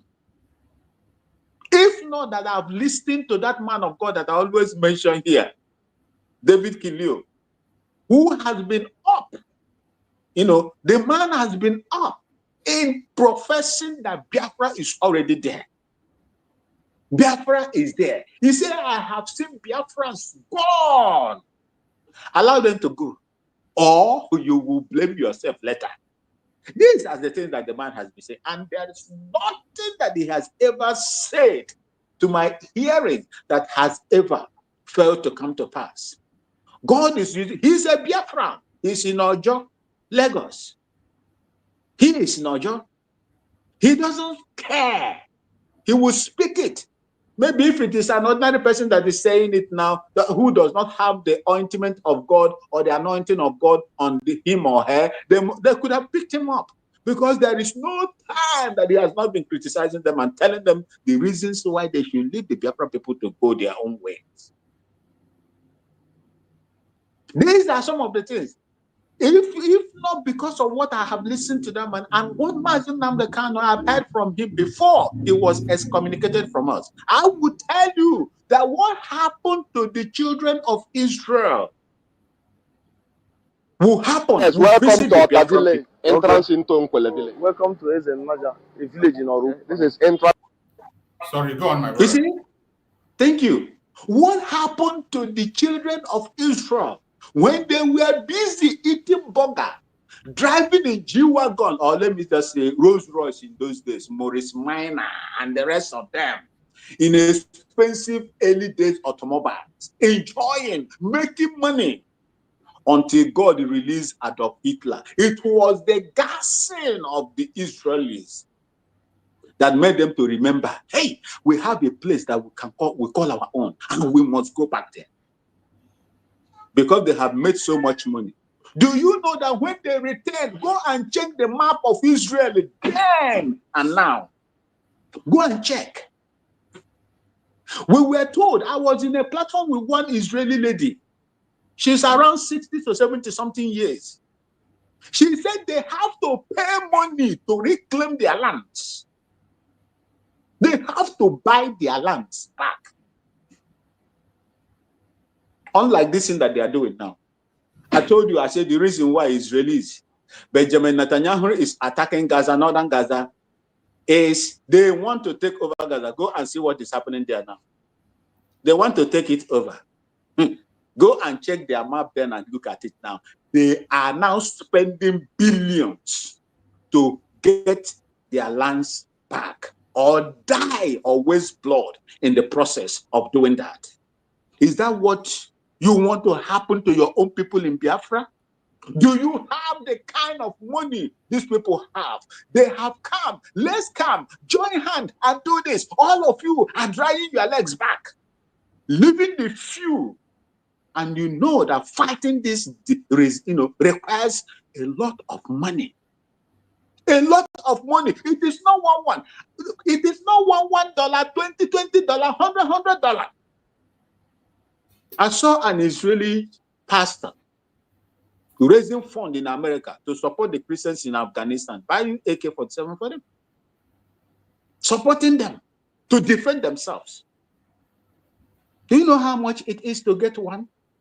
It is not something 1 or 10 or 20. God has blessed you people. And if most of them that God has blessed, if they refuse to bring in this wealth that God has given to them to protect the needy in Biafra land, those that need this help, those that need this freedom, to stop this organ harvesting, to put a stop to these people that you have nothing in common with, coming to your land to kidnap and take money from you.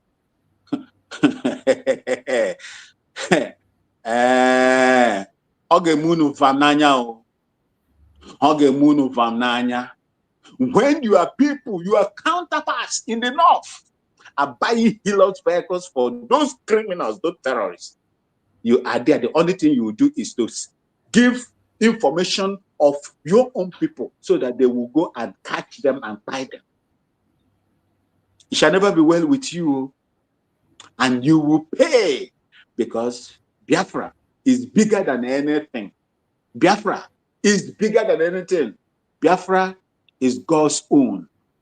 Biafra carries that name, that AKA they gave to Abia State, God's own state. Biafra is God's own country, God's own nation.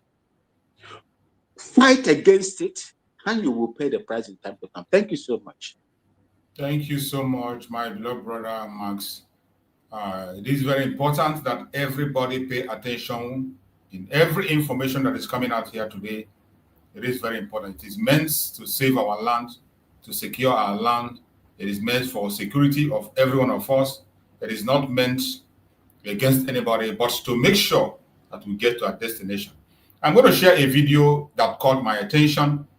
This is a video. I want the whole world to see how the Biafrans develop their land, more especially the Igbo Biafrans, in a country that is so rich, in a place where they have every resource you can think about in this planet Earth, in a place where government take resources, they take our resources without measurement, without payment. Biafrans build their roads, construct road by themselves. Road that was meant to be done by which part of this world today the individuals construct roads? Which part of the world? It is only happening in Biafra land, and Biafrans are doing it gladly. You can imagine what we will do if we are on ourselves, have the right to build our airport, give certificates to people to build airport and build seaport. There is no village that will not have their own. No village. This is not about state now. Every village would like to have their own. But what we are seeing in Biafra land is underdevelopment because they have created a system that you cannot be able to explore. They say they put some certain thing in an exclusive list. They took some items that will create development, create job, that will uplift it, and they put it in an exclusive list that you cannot do it except you get approval from the federal government. That is how they hold it down. But I want you to see what the Biafrans did for themselves. And the Mazichus, when they give when they give the approval to, they go give it to their own. You know, see Dangote. Exactly. Building refinery is under exclusive list. But yes, when welcome to Ota village. They give it to their own. Welcome to Ezenaja, a village in Oru. This is entrance to Irukweleko village. Welcome to Ama is a village. Entrance to Obana village. Entrance into another village. Uru Amada. If you go to Oru, be such an organized community. Yes. Every village you shall ever get. If you go to Batabago, welcome to Ibenabo village. Because go moon ebe Chief Sunday Uzochukwu Luluzo. Akuzulumbo Oruku. Chief Patrick Chibueze. Ndị ọlụlụ bụ atọlọtaba. Egosigo m unu ndị nke nwanne anyị nwoke bụ Chief Ifeanyi ka m melụ influence lo wee bata uri akụzulu mba ọlụlụ nke ya ama nrapụ no sire ọhamadike ndị ọlụlụ eri ka ama nrapụ Ejisin my senior brother Ejisin ife mwa personally ife nna akpọ Ejisin bụ nwa Chukwu malụ nzu Chukwu malụ ya nzu Chukwu mee ya ọma mma nwoke Chukwu mee ya ojide mma nwoke na ego bụ mma nwoke ka ọ ma mma nwoke n'anya ya jidekwe mma nwoke jide mma nwoke wee nwezie ezigbo obi Ofonye Kenya lefa. Ejisela ma gwa eziokwu. Ifugodie, ifu nwatakịrị ọ dịghị ka gị tara. Inwebezie like if na envy. You begin to envy your fellow man. Otu akwa ka obi dị. Ya na ọpụta ife adị ọlụlụ ụzọ n'ọrụ ukwu. Okay. Ya Uchenna Ezenni ọlụlụ ụzọ. Chineto ofe lụlụ ụzọ na-asụ be m Chineto ofe nwere ụzọ nke ọlụlụ. Morgan Ford m injinia Morgan Ford m odogwu nwoke. Nze Nwakọ ọlụlụ nke ya. Chief Ọnụọra nwere ndị ọlụlụ. Ike nga abụ onye ọrụ ukwu. Ma na oge pụta ibe n'irubi ote irubie. Obele azụ bata obele nkụ, nnukwu azụ bata nnukwu nke ife anyị na-eme. Ịma ngụpụ nụchara ọnụ oke mmiri jele ọrụ ukwu. Ịma ngụpụ ya nke ga-esi wee gụpụzi ya. Anyị ejegobe eze na-aba eze ọba chịkwa ọgọ aka na-egbu. Nga mgbe ọ na-emekwu nke ya. Ndị mba ọrụ ukwu erika. Ịma ngụpụzi n'onu owu ọrụ ukwu. Ịma ngụpụ n'obi Ebedike. Anyị erika. Ịma ngụpụ obi Chitubelu Imango current PG. Current PG have been secretary to cabinet. Well, we get a man as a voru. Obi niile. Imango PG in the garage. Imango pova. Only one along here. Imango puche Basile Jidike. I don't go wherever to Kuni Hubia. I don't know. I don't know. Mano, question it. I'm not on yate. Macano in the Zanya for Adaduno. Adaba here. A great mansion that is situated here. So this is 5-story building. Yes. There's even power with a solar. Yes. In a village. Yes. Built by Orukuma. Built by our son. I don't know against Oka. Wow. Mother practice in the way with you. I am against it. Wow. Makadi question rapum. Can we better Jesus in even name? Or but they say man kebabos ya no nkegebuya. Nkeke ko seboria. Ndo chaka ibu mother. Yes. The white man tells us that it is right that a man should marry a man. What evil? But there are the people in our say Christians. Christianity is about Christ. Yeah. Christ is in your heart. Christ is within you. It has not changed the person you are. I believe Igbo. Other than Igbo, be very Jimalo. Money cannot about Christ any more than any other. Wow. And don't get me, man, imagine I can have you. If we let you go, imediately more than a man sing was imediately more than a man from Madase, imediately more than a man no mother if you need it, imediately more than a man can no mother abiated, imediately more than a man no mother win, imediately more than a man no mother Yanike, and no basic more than any. If I say a penny, if we know Jesus Christ or deal and Andogo. You can imagine what we are going to get if we have Biafra. In the first part of that very video, you saw what Biafran people are doing for themselves. Very rich and wealthy Biafrans, how they are constructed. This is not supposed to be their responsibility. So many of us that have traveled to many countries build road up to farms. Where I am now, even farm, government will construct road to the farms. And lights, every farm have light, they have road, they have water. It is the responsibility of the government. It is not that we don't have these resources to do this. It's not that the government doesn't have it, but they have decided not to do it in our place. But people are going extra mile. But what I'm saying is these people that are doing this thing, they have to join the struggle. Because when Biafra come, there are other areas they have to play their role. This thing they are doing now is what the Biafran government is supposed to be doing. We want to take away this burden from them. Let them focus on what they are supposed to do. You see the last message that the man presented. Excellent. For you to know that we know our direction. The only thing that is standing on our way today is the Zoological Republic called Nigeria. That is the only thing standing in our way. Because the diversity in Nigeria is a destructive one. Until you allow us to grow in our own space, at our own speed, things will never work. Today, they have destroyed their educational system. Because of the northern part of Nigeria, they lowered the standard of education. They lowered it. People are trying to raise the standard, but in Nigeria, they lowered the standard of education to accommodate the northern part of Nigeria. And yet, some of you are believing that you are going to get a better thing. I am sorry. It is going to be worse as time goes by. Go ahead, my brother Max. You see, Max the Chicks, there was a day we had a program here. I told our people here that Our ancestors knew God, Chukwu Okike Abiama, and the principles of his own leadership before Christianity came. I think we discussed it here. I emphasized on it a little that day. I said the brick and brick is that new nomenclature they call love. The Bible calls love the fulfillment of the 10 Commandments. Brick and brick, there is no problem. Ibri may bri. Aga maybe asege ni na meri and the rest of them. That's exactly what this man, that elder, said there. What they gave to us is what they studied from us. When did the people that so-called brought the Christianity came out of the caves, according to history? When did they come out of the cave? When did they start wearing clothing? When? And it is that religion that you want me to use now to destroy my own people? I won't do that. When you look at the development you see, this is the reason why I told our people, we call it communal. In my own mother's village, they have a lot of people that are abroad. When they are coming home during Easter and Christmas, it's like that. You see visitors, white people, black, and the rest of them coming, joining to follow them.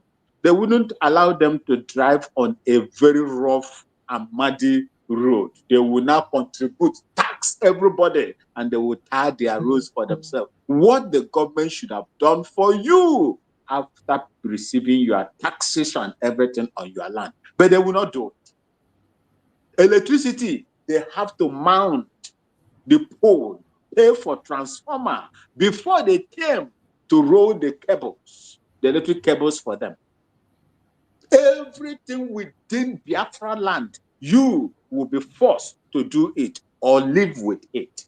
I don't know, some of you that live in Aba, from Aba Ekorekpeni Junction to Akwa Ibom, Onitsha, Lagru area, Onitsha, from Aba Ekorekpeni Junction all the way to Onitsha, the border between the Ekotekpeni, Akwa Ibom. Go and see how that road is if you used to travel there, because I traveled there last when I was in Bakassi Peninsula, 2002. When I came to visit my mom, when they came for holidays from the US. I went there to visit them. That road was no-go area. For people that come from there, if I'm talking like, comment on this comment section. When you reach Aba Ekotekpeni Road Junction or Bohill Junction, you have to take a place they call Ovom to bypass that stretch that will take you to Ohanze, all the way to Mokpo, down to a place they call Onishangwa, where they have the Nigerian Christian Seminary Hospital. You have to bypass. That is a federal road. I don't know whether it has been fixed now. For those of you that come from that axis, comment whether that road has been fixed. 2003. Till now, I believe they've not done anything on that road. Even when a governor wanted to do it, the imposter that was there told, he said, leave my race for me. When I'm ready, I will do it. This is how they do to the Biafran people. That any foolish or stupid person from that area will come out and tell me I'm a proud Nigerian. A proud Nigerian, my food, that you cannot benefit anything. But look at the super highway they are building from Lagos to Abuja. Which one comes to you? The one that's supposed to come to your place, the bypasses say is the east side corridor, whatever, the riverine corridor. They abandoned you. The railway, where did they put you? You wake up, you come and tell me, instead of you to bring that money and come and put it to where your heart belongs, where your freedom is, you are using it. The girl, he said, no, you will not bring it. I'm ashamed of some of them. I'm ashamed of them. Thank you. Thank you so much, brother Max. Thank you for your contribution. Let's hear from our sister Ijoma. What do you have to say about the video I just played? Just give us your contribution. If you're still there, our sister Ijoma, let's hear from you. before we go on the roundup? Yes, I didn't watch the video, but I heard what you said, that they should take the money and support the government so that the government will do their job. You know, I didn't watch the video, but I was listening because I was somehow busy. So I'm following what you just told them. I will also tell them, bring the money, like I said before, let us build a government. There are government jobs, there are government duties. You people that are doing that, you knew that is something that's supposed to be done. And where you get the idea is because you have gone out and see how it's supposed to be.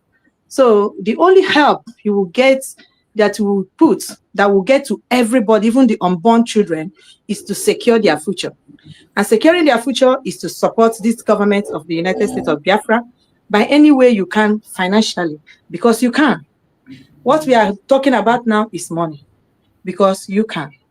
So, you know, when I was doing my traditional wedding, I wanted to do it very little because I don't like crowd. When my family, especially my siblings, refused with everything in them because I am an Ada. Yeah. So I allowed them to do what they want. So we invited a printed card. Of course, if I invite people, I have to invite people that I work with. I invited my colleagues and we went. Do you know that some of them that came from the western part of Nigeria, the Yorubas, when they enter Igbo land, they raise an alarm. I don't know what they think our land is. They raise an alarm. This place is so beautiful. Some of them have never, even some of them talking online, have never They don't know us. They don't know us. How is it like this? This place is so beautiful. The other one said, that is where our oil money, because I work in a rail company, that's where our oil money is going. Look at their street. Look at their road. And we that owns it, it's not to our satisfaction. We are not seeing it that we have anything. Oh, God. You know what happened? After they left the marriage, when they came, the marriage was going on. They were just going around like mad people, taking pictures, talking to girls, saying your place is beautiful, this and that. You people are eating our money. Nigerian money is here. The Yorubas, these people, I don't know how they hated us. Do you know what happened? After that, we went back. A particular one of them had to write France, the head office, that it is Kalisa that is controlling the husband, that I am the one controlling the company. My husband told them, do not let Kalista hear this, because if Kalista hears this, he will burn this office if he comes.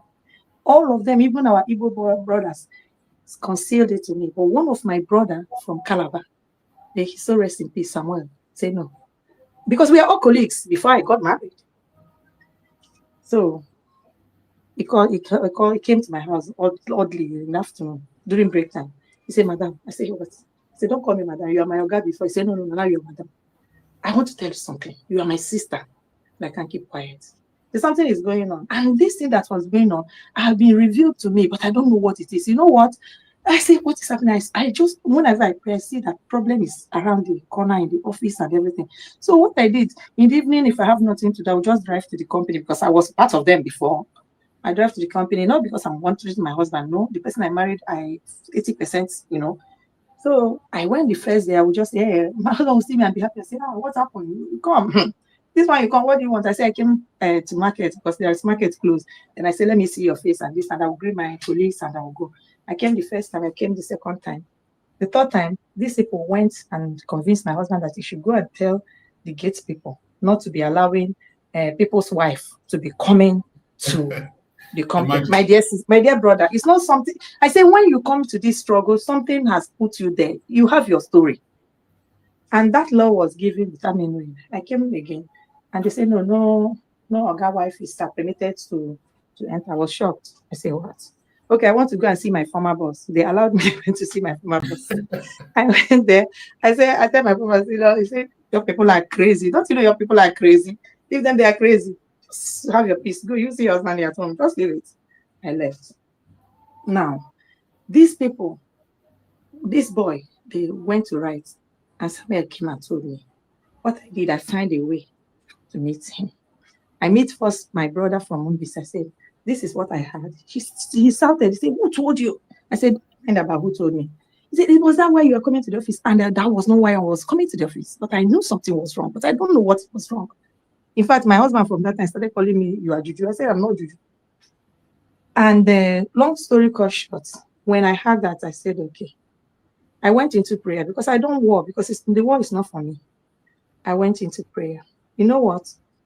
France wrote back to the department, where our own department in the company, and asked the people to everybody give your opinion. And everybody gave the opinion that what they had was very wrong, super wrong. Moreover, France knew that I was there before, because we are only 2 women, one in France and me in Nigeria, in the whole company, in the whole world. So France speaks to face. And France wrote to my husband and said, take the action that you want. My husband sacked him. So this thing I'm saying is because of what you show. If we have our country, if we don't want our children to suffer this type of hatred that you don't know where it is coming from, somebody you met, somebody you don't know before, somebody you have done good to, because this person has also eaten in my house, came back to hurt you. If you don't want our children to experience this, please, just go and do the right thing. You know, another thing is, at times, our people will do these goods, waiting for politics. That is another problem. When politics come, they will use it to confuse our people and say, I did this, and because I did it, imagine if I become governor, what I will do. And that would be like deceit. When they become governor, they will turn around and start killing the same people that they build roads.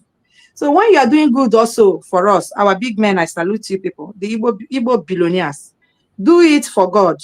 Don't do it because you want a political this thing you are eyeing.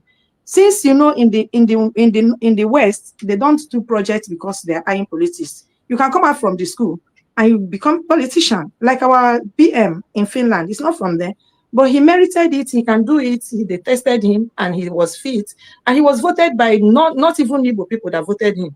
Let us have that mindset. That is the mindset to build a nation. When you start doing good things to your people, for doing it because God has blessed you, and you know that your blessing will not stop where you are. Your blessing, God bless you for you to bless another, and that is what will multiply your good money.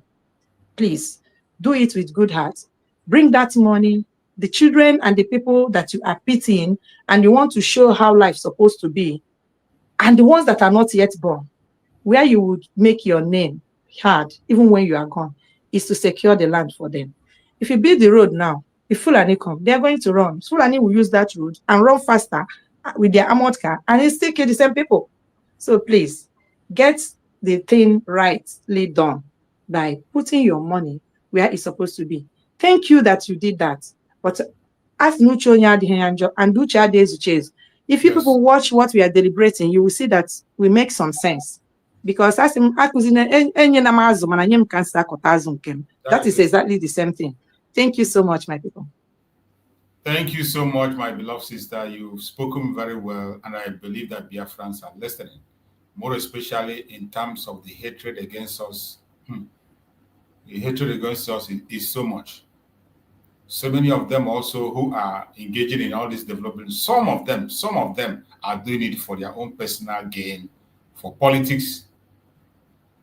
Most of the governors, when you see them involved in all those things, it's just for politics. The first time they tell you they will scatter the whole road, they are building it in order to win the next turn. And when they win the next turn, that's the end of it. They don't even build it to standard. In as much as we have some people who genuinely do it also, there are people who are rich and who genuinely do it, but there are better things to do. That is the responsibility of the government. Build the United States of Biafra government. Support them. Have your government. Let us get this Biafra. Then the government will take charge of those areas that they are supposed to do. You don't have to take the responsibility of the government and put the burden on the people. The people have their own part, and when you put the burden of the government on the people, their own part will be neglected, and things will not be done right.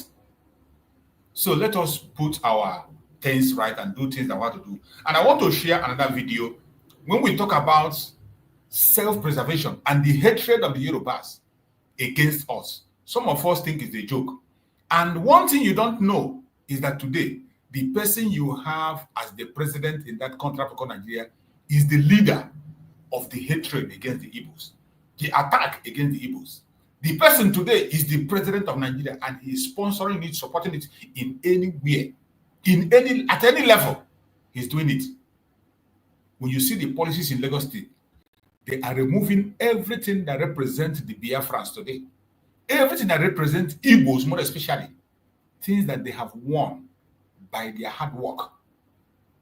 The things they have, the names they have been able to make for themselves for hard work, not because they have money, not because they have the population, not because they are whatever.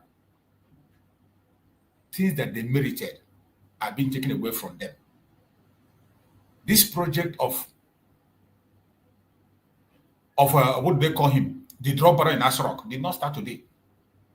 This leader of the Awolowo boys, making sure that they destroy everything that represents us, engaging in unnecessary competition that doesn't make sense. I want you to listen to this video. For those of us who doesn't have sense to learn, more especially those of our brothers and sisters who are in entertainment industry, in their Nollywood, those in the Nollywood, I want you to pay attention, because some of you are the major problem we have. You are part of the problem. Some of you are part of the problem. I want you to listen to this.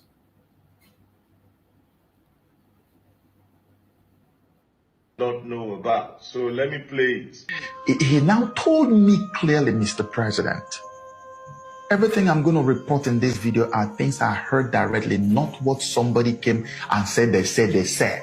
The guy told me that there was, whether you call it a communique or a decision made, that Yoruba video club owners were now banned from carrying any movie that was not a Yoruba movie. I asked why. He said they said that these movies, even though they speak English, that they are marketing and promoting Igbo culture, and that is going to stain the Yoruba culture in their people, that they should stop carrying them.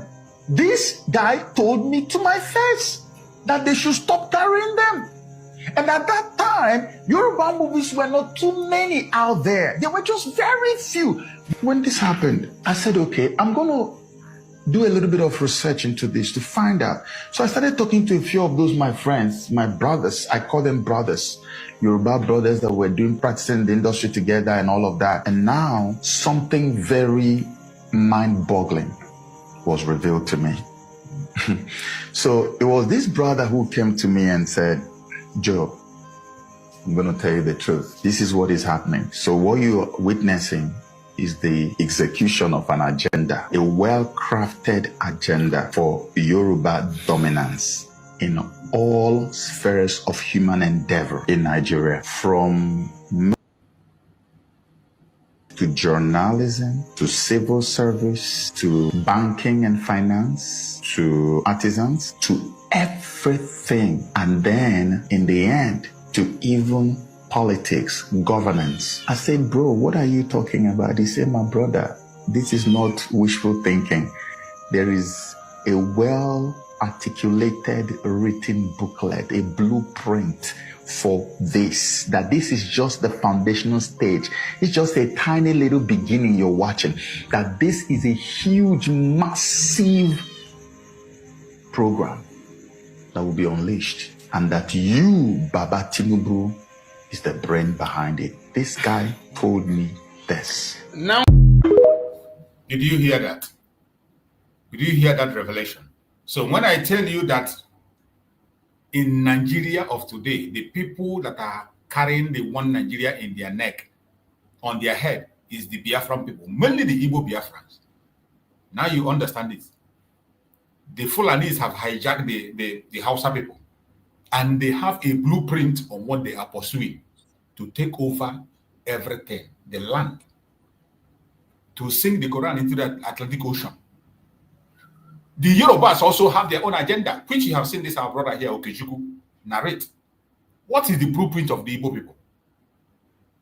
Yeah. What is the blueprint of the Igbo people? Their own blueprint.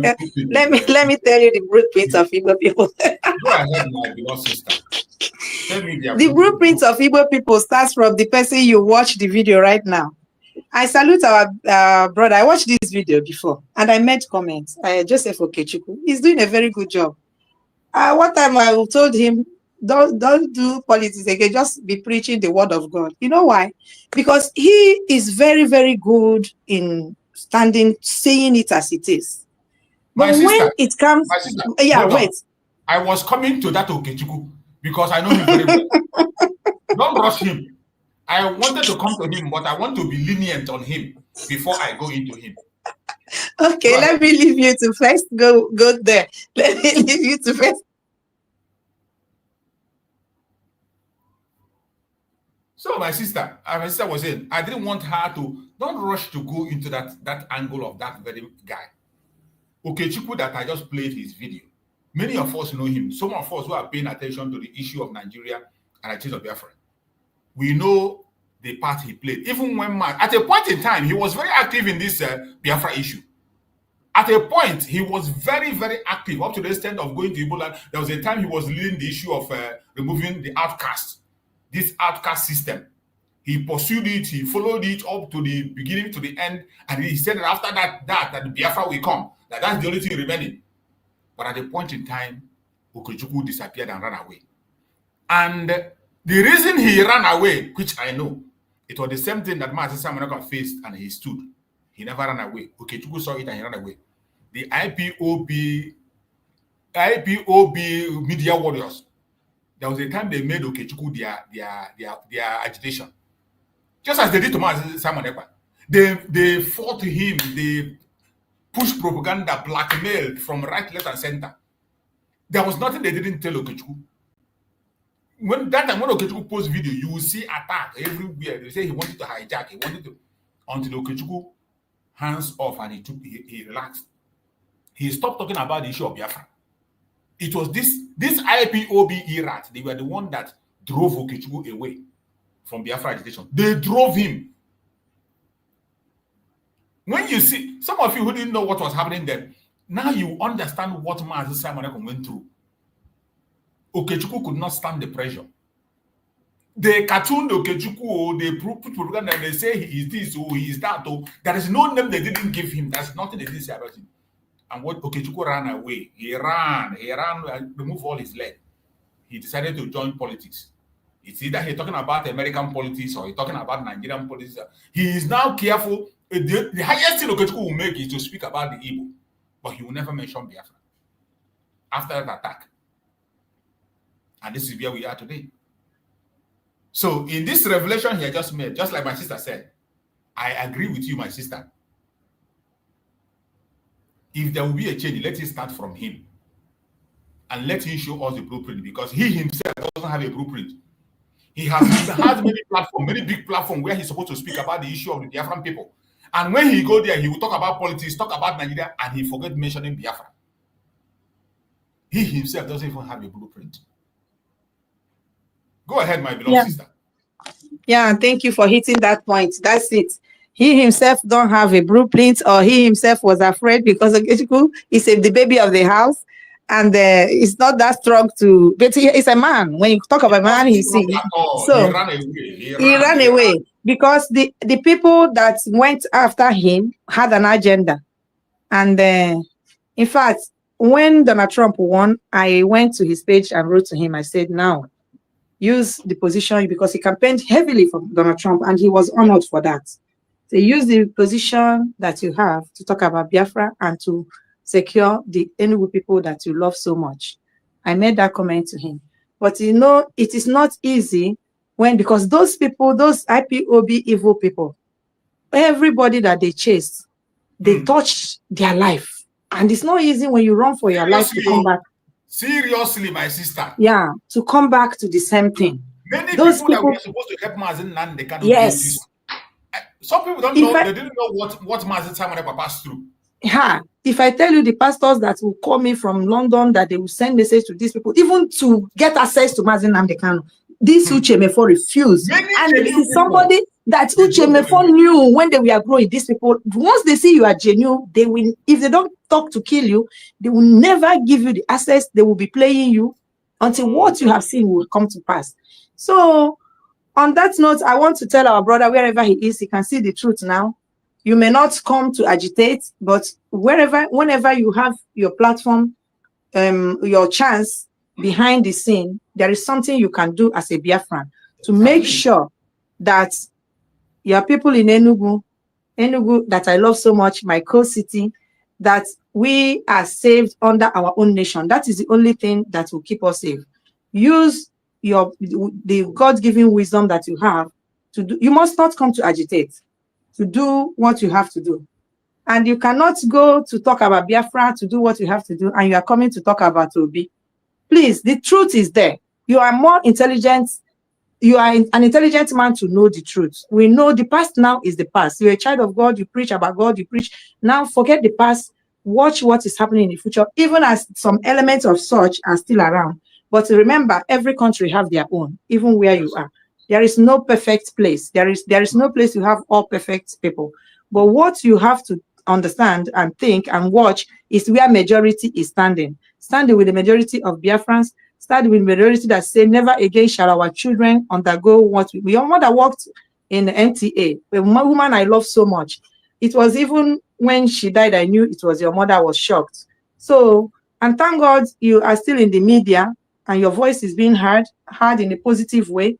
Use your voice, use your power, use your intellect to please talk behind the scene about your nation. You are still a Biafran, and now you know. I know you are following. We are the United States of Biafra. You will boldly go home. Your children will enjoy like they're enjoying in America.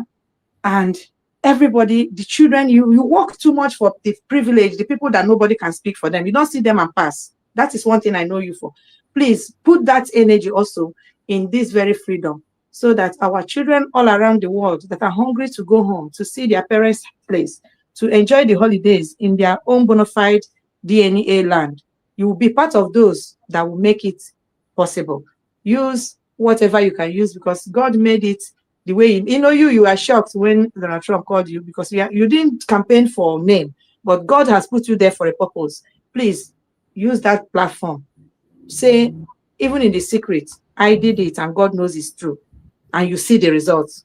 So go all out to see that happen. 2027 is coming. I'm not expecting to see you come to talk about 2027 after this your video, because you know it is clear. You cannot tell me it's because of the Bola Tinubu.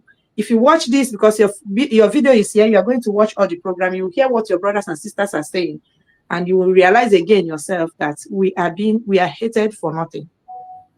We are hated for who we are, what God has given to us, which we did not even write an application. That is the place that marvels me a lot. And there is nothing they can do. One girl in America made a record. Chioma Okafor made a record this week or last week in medicine. This, our sister, yes, it's not up to 30. You saw it. He made records that nobody has ever made in the history of that university. Everything is distinction, 10 over 10, 10 over 10, 10 over 10, 10 over 10, 10 over 10, up to 11 or 12 places. That is who we are. That, imagine when we have our own country, what we will do. Genius, we don't need to go to school to do what, create something. Our school is in our head. It's just giving, just think, what innovation? Here, they will give assignments in the school. What will you think? Think of what is not in the market. That's how they do their innovation. Think of what is not in the market and bring your own idea. You bring it, they go to the industry and manufacture. Because I schooled here. Imagine the innovation that will happen in the land of Biafra, because every child, where children are building a plane, children that has no slippers, building electric cars. Please, our brother, thank you for airing your view with passion to show your people what is happening, because you made that video for your people to see. And before your people have seen, you are the first-hand witness to it. Do your own best behind the scene. We are sorry, like all of us has taken our own type of bullets, still taking it. We didn't run away. But please, do your part where you are. Talk about your nation, the United States of Biafra. Thank you so much. Thank you so much, my beloved sister, for that wonderful, wonderful speech. I appreciate you. And I can see our sister Origin is here. While we are trying to round up, it's almost 4 hours we'll be here. And our sister came in. So, Sister Origin, take the mic and speak to us. Let's hear you. Mazi Chicks, thank you so much. It's always honor and privilege to be allowed to speak on your platform, and thank you for all you do. Thank you for your resilience and your carrying Biafra and God's people agenda and holding forth. I think it's because of Okechukwu that I decided to, give my 6 pence and contribute. Okechukwu, our man. For me, I always go. I try to be a listener, and once in a while, I, come in, because if I have something I want to say, which you all have said everything. I greet everyone. Ijoma, I say hello to you. Ijoma, you're hello, my beautiful sister. Nice to hear your voice again. I always hear you echo everywhere. God bless you. Bless you. You're owing me, so pay your debt. Anyway, I greet Mr. Wimben. I hope I got your name correct. And I greet Sure, you all, got it right. Good afternoon to you, sister. well-meaning Biafrans. Biafra that we have is what God has given to us. It is God's nation. Mazin Nnamdi Kanu said, where in the world, which continent, which people honor God with everything? They honor God with their name. They honor God with their land. Everything goes to honor God. And let me tell you people this. The reason why there is this fierce battle is because the kingdom that is fighting us is a kingdom that abhors God's children. Go and research it. One of their daughters wrote a book called I Dared to Call Him Father. And if you read that, you will understand. If they could, what they call haram and whatever, halal. When you destroy God's children, is halal. So that will shake you if you understand. That is why I tell you people, I don't come here to talk about people. I come here to talk about ideology, intent and intention, issues that boil down to the intent, issues that boil down to the ideology that is propelling what is going after you. God as a father is abomination in their ears. And for you to call God your father, and for you to, everything around you revolving around him, that makes you a danger, because they will go after you. That is why Biafra is a lifeline for any Igbo-speaking human, wherever you are. Don't even make that mistake. You see, all this political correctness that they have caught and given to us is a poison. You see, Okechukwu was talking about entertainment industry and how it was hijacked and all of that, how in the systemic way. And I also want to extend that to him. Today, as we speak, the man he mentioned owns owns Oando. Oando owns Ajip. Ajip owns all the refineries and all the oil wells. There is a place called Malta. It has a refinery. The same person owns it. Now, the what do they call it? There is this the umbrella that is holding your oil is now under his hand. And you're still here speaking trenchy, being politically correct. Talking about what? The system that is in place. That is why there is, no matter, even if by, let's say, one demon carry me enter Aso Rock, because I cannot, will not, should not find myself there. But if by anything, whether I'm like LGBT, find me there, I will, the power that be will force me to sign to eliminate my own people. The force that is behind what is going on will force anyone. So that is why when you talk about these governors, these politicians, there's one platform I used to be very passionate. They are very passionate about Peter Obi and all that. In fact, they know that to them, at some point, I believe that's the only option. And when after 2023, which right now, anybody that's by, like, okay, let's try this, and they are still talking about another election, that person should check their brain. Because nothing, those of us that, when you talk about, I was clueless. I had no idea. I was like, okay, these people, these Biafra people, they sound crazy. I don't know anyhow how they be cussing out. But as God will have it, I had my encounter. And I'm not going to be here to be explaining it to anybody. If you find or have had an encounter, because everybody and anybody that comes here may have had some sort of encounter that make you just like Moses. Moses was going and he had that encounter, something that made him turn, and he went to look, and the process led him to rescuing his people.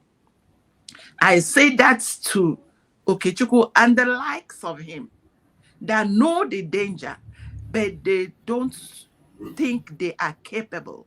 All I'm saying to you is the miracle has happened. The miracle has happened because but I don't think, because of the level of the wickedness and the stampeding of people and the deliberate, there were others, shoot at sight, do this one, do that one, anyone that professes Biafra. But today, in their very before, remember I told you people, everybody, please, I'm going to enshrine this English. In their very before, you may have Vamnanya, like joke, 50 million people voted.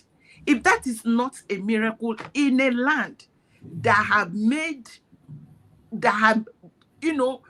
did everything, pogrom, all kinds of, I tell you, whenever all this, I will beg Dr. Ngozi Orabweze, there will have to be a time where people will vent, because the type of trauma we have been put in is because we were attached to a contraption.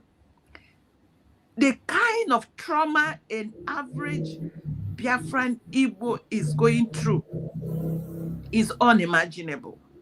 But like I said to them, the miracle has happened.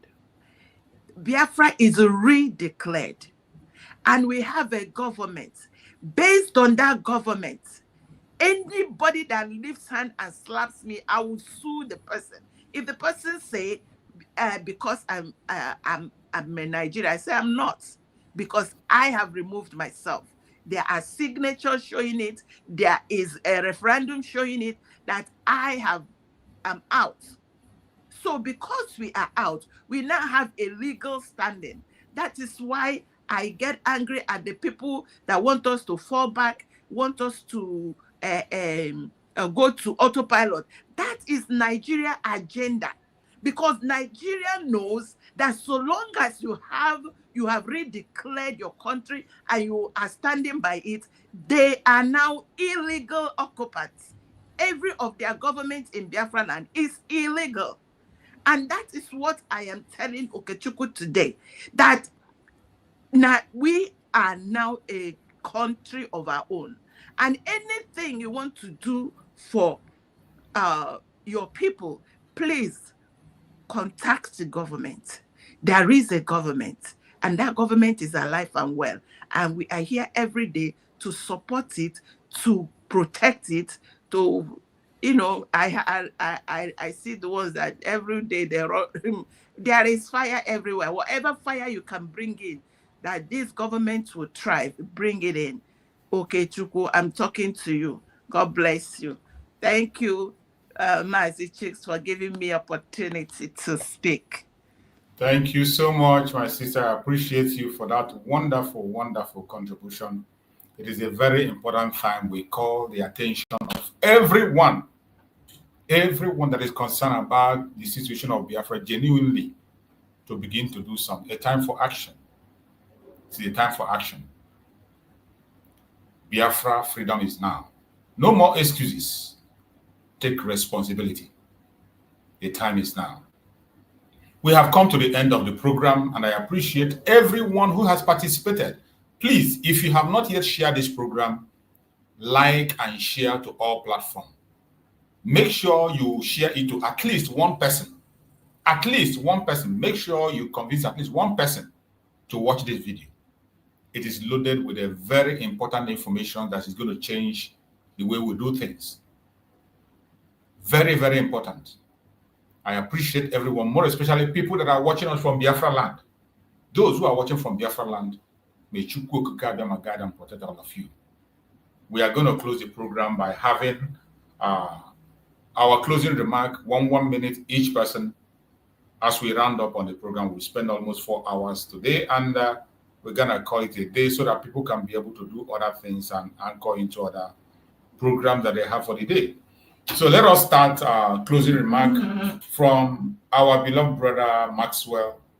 Go on and give us your closing remark in 1 minute. Thank you so much. I did not comment on Joseph Okechukwu's video. You know. Okay. Take 2 please. 1 minute for Joseph and 1 minute for closing remark.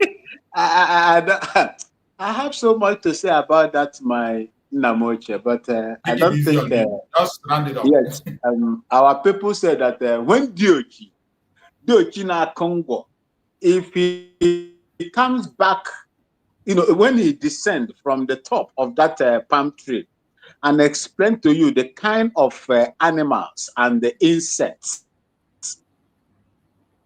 he removed, filter the palm wine before you drink it, before you see it clean on the ground, you will not like to eat it. The one thing that one evil thing that anybody would do to himself is first of all to deny yourself of who you are. That is the first thing. You don't need me to tell you that Nigeria hates you. I don't need Yorubas to tell me that Nigeria, that they hate me. They said, is it the sweetness or the tasty of the food is in the pudding? Is it in the pudding or so? I don't know how they say that. You see? Yes, it's in the pudding. I don't need an Hausa man. Yes, thank you, ma'am. I don't need anybody to tell me that Igbo, an average Igbo speaking Biafran, to the extent all the Biafran people are hated in Nigeria. I don't even need the Holy Spirit to tell. Holy Spirit has already revealed to me. He has shown me the hatred of these people, the hate and the envy, the jealousy emanating from this group of people. If they don't hate you, including those that I call political region, you know, when they take your oil from you and you don't benefit from it, what does that tell you? It's hate. And when you cry, they come after you. Ken Saro-Wiwa came out to fight. What happened? But today, you have gold in Zamfara. You have gold in Kebbi, Bringing Kebbi. They are mining it, and that Bringing Kebbi gold belongs to the people over there. I do not know if the federal government under CBN have access to the sale of gold that is mined in the north. But the crude oil and the natural gas in your land, it belongs to all. Their own belongs to them. That is to tell you that you are hated. I don't need anybody to tell me that. It belongs to all, excluding you that owns it. It belongs Good. to all, excluding you, the owner. Thank you, ma'am. And you want to tell me that I need a soothsayer or the Holy Spirit to tell me that, you see, I hate people. Joe Okechukwu is a son of the soil. Both parents are Biafrans. But me, one of my parents is a Biafran. And I am doing what I am doing. I will not run away from my people. I will not run away from my people. After, look, if it were easy, I am very, very emotional when it comes to the things of Biafra and the Biafran people. If it were easy for me after reading what I read in Jaji, School of Infantry, War College, Abuja, and the rest of them, about the history of what happened to the Biafran people at that time, how they were all pied. If you go there, you see them, they are all there. And the force the Biafran people put in as at that time, and how they blockade everywhere, seize us of information, seize us of food, seize us of weapon arsenals, and so on and so forth. And at last conquered us. If I had my own opportunity or someone that can disappear and reappear, my brothers and sisters, I could have done a lot. I could have done a lot of damages in that organization that I joined that time after listening to those things, because I am just a single person. If I will come out here, go to other platforms, propagate the need for Biafra to be recognized, for you to fight for the dignity of your land, for you to chase these invaders that are coming to undo what an abominable acts against our young girls, then what about you? What about you? What are you going to do on your own to make sure that these people have been taken off? You don't need anybody to come and tell you. You don't need me. Joe Okechukwu, you don't need me to come and tell you, or need anybody to tell you. It is right there, it's obvious to you, unless he is living in, he is being delusional. That's how I will put it. It is on Onya Jirajana Jowiya. The last time I checked, he was campaigning for Obi. And I believe he will also be campaigning for Obi now, and this coalition that they are forming. For how many years a country that you called your own has never worked for your own interest? And you think that by bringing someone there with the kind of system that they operate with will allow you to work? He will even be the worst, because they will be crossing legs for him to fail. That is the reason why I say I will not. Let's support what is our own. I will only be a king in my own mother's ancestral land, not a foreign land. Go to your land, fight for your ancestral land. Go there and develop it. Use whatever that God has given to you to fight and regain your land from the invaders. Simple. Biafra is just the only way, no other way. God cannot descend from heaven to come and help us. God has given us eyes. He has given us legs. He has given us hands. He has given us the ingenuity, the wisdom, the know-how to do whatever that they want to do.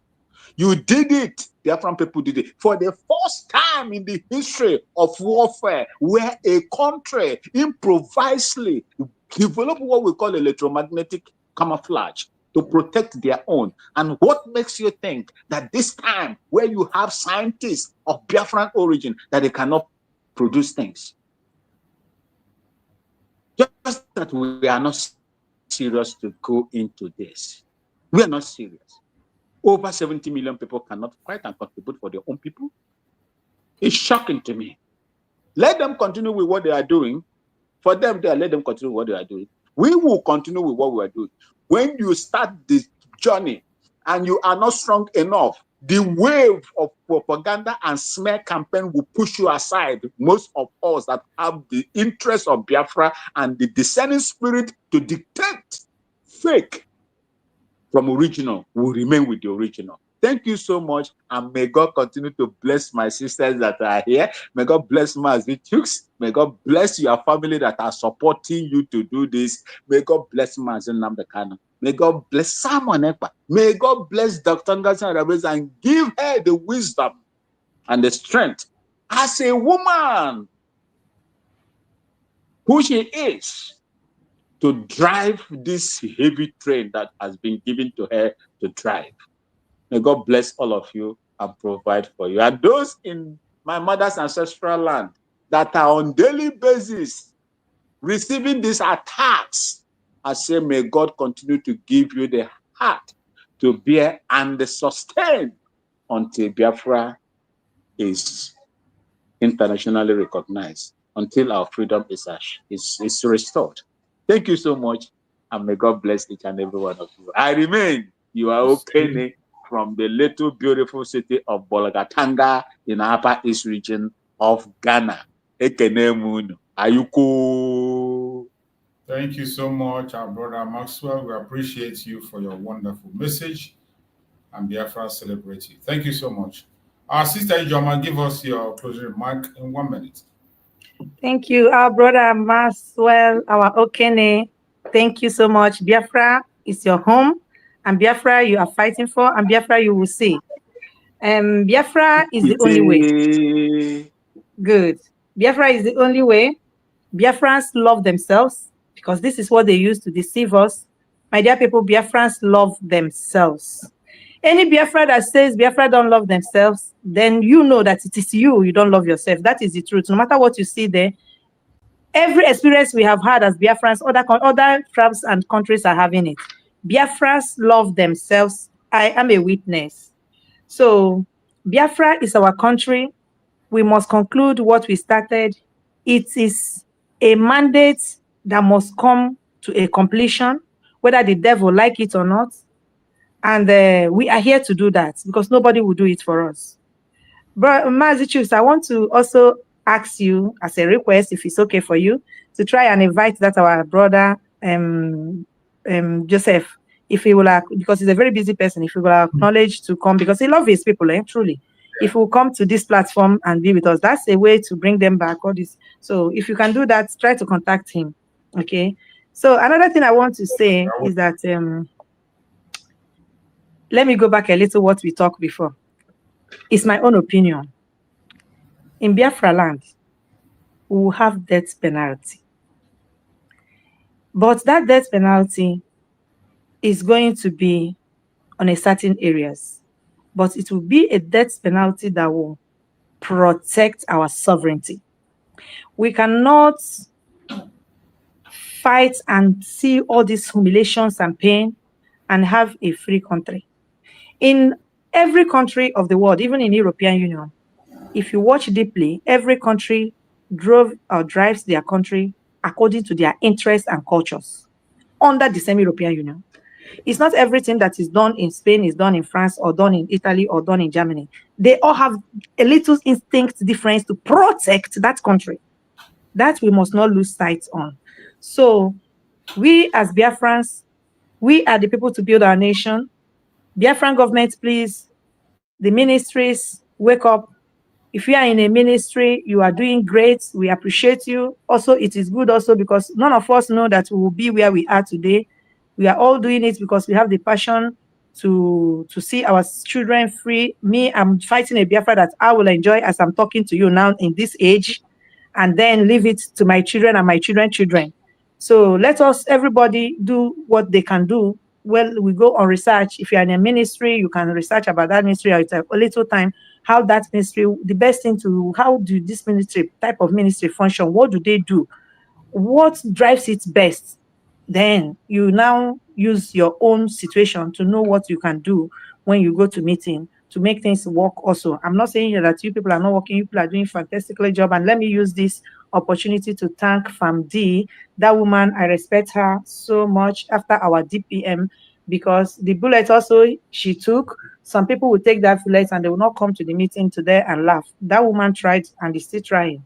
The way she's very keen to record the money when the money is coming, very, very careful. Of course, it's a pharmacist. That is one thing they know how to do best, because almost every pharmacist is an independent person and they know how to count cash. So I salute her. I salute all Biafrans that are still bringing their voices to be heard. Mazi Chooks, happy birthday to your wife again. We appreciate her for giving you the platform, the chance, the peace to do what you are doing. May the Lord continue to shower her blessing, grant her her desire.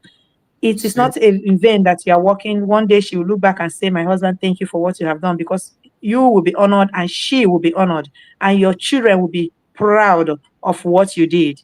Your generation will be proud of what you did. I'm proud of their mother for leaving you, because it's not easy. It is not easy. Who no go, no. Thank you so much. My dear sister, Sister Origin, I hear your voice, so maybe before evening I will hear it again. Don't worry, I'm calling you. I hear. Thank you so much. Thank you so much. Our Sister Origin, go ahead and give us your closing remark in 1 minute. Yes, Steve, thank you. Thank you, Mr. Chooks. Thanks to all Biafrans. My one word to you is, we have Biafra, do your parts, and we are going to build a great nation because you are involved, and find a way to do it and do it right. If we don't get it right, we shouldn't even try. So everybody's mind should go on, how can I do it and get it right? We have a thriving, good government. I like what the trajectory they are taking. They are not perfect, honestly. I pray for them every day, because I know I can't imagine, all that is being thrown at them, all the confusion, I can't imagine. So we all owe them our prayers, and pray that the things we are looking for will come faster than we even imagine. And for I wanted to say something to those that have allowed themselves to be used by both the people that want us dead and those that want our land. If you continue, the same thing Mordecai told Esther is, if you don't do what is right, when they come to take the land of Mr. A, they will collect your own. They will destroy even all those pittance. Those if they give you, maybe they give you, promise you, the one that's funny is how they have been promising them. They promise your brother. They didn't give it to your brother. You think it is you that they will give. Is it not a foolishness of the highest order? I want us to remove this foolishness and begin to think on how we now have Biafra. Nobody should say, we are not, I wasn't sure we were going to have. Now we have it. What can you do to make it thrive? And that is where I rested. Thank you so much, Mr. Chooks. Thank you so much, my beloved sister. And that brings us to the end of the program today. I appreciate everyone that has joined us on the comment section. I see everyone and I recognize every one of you.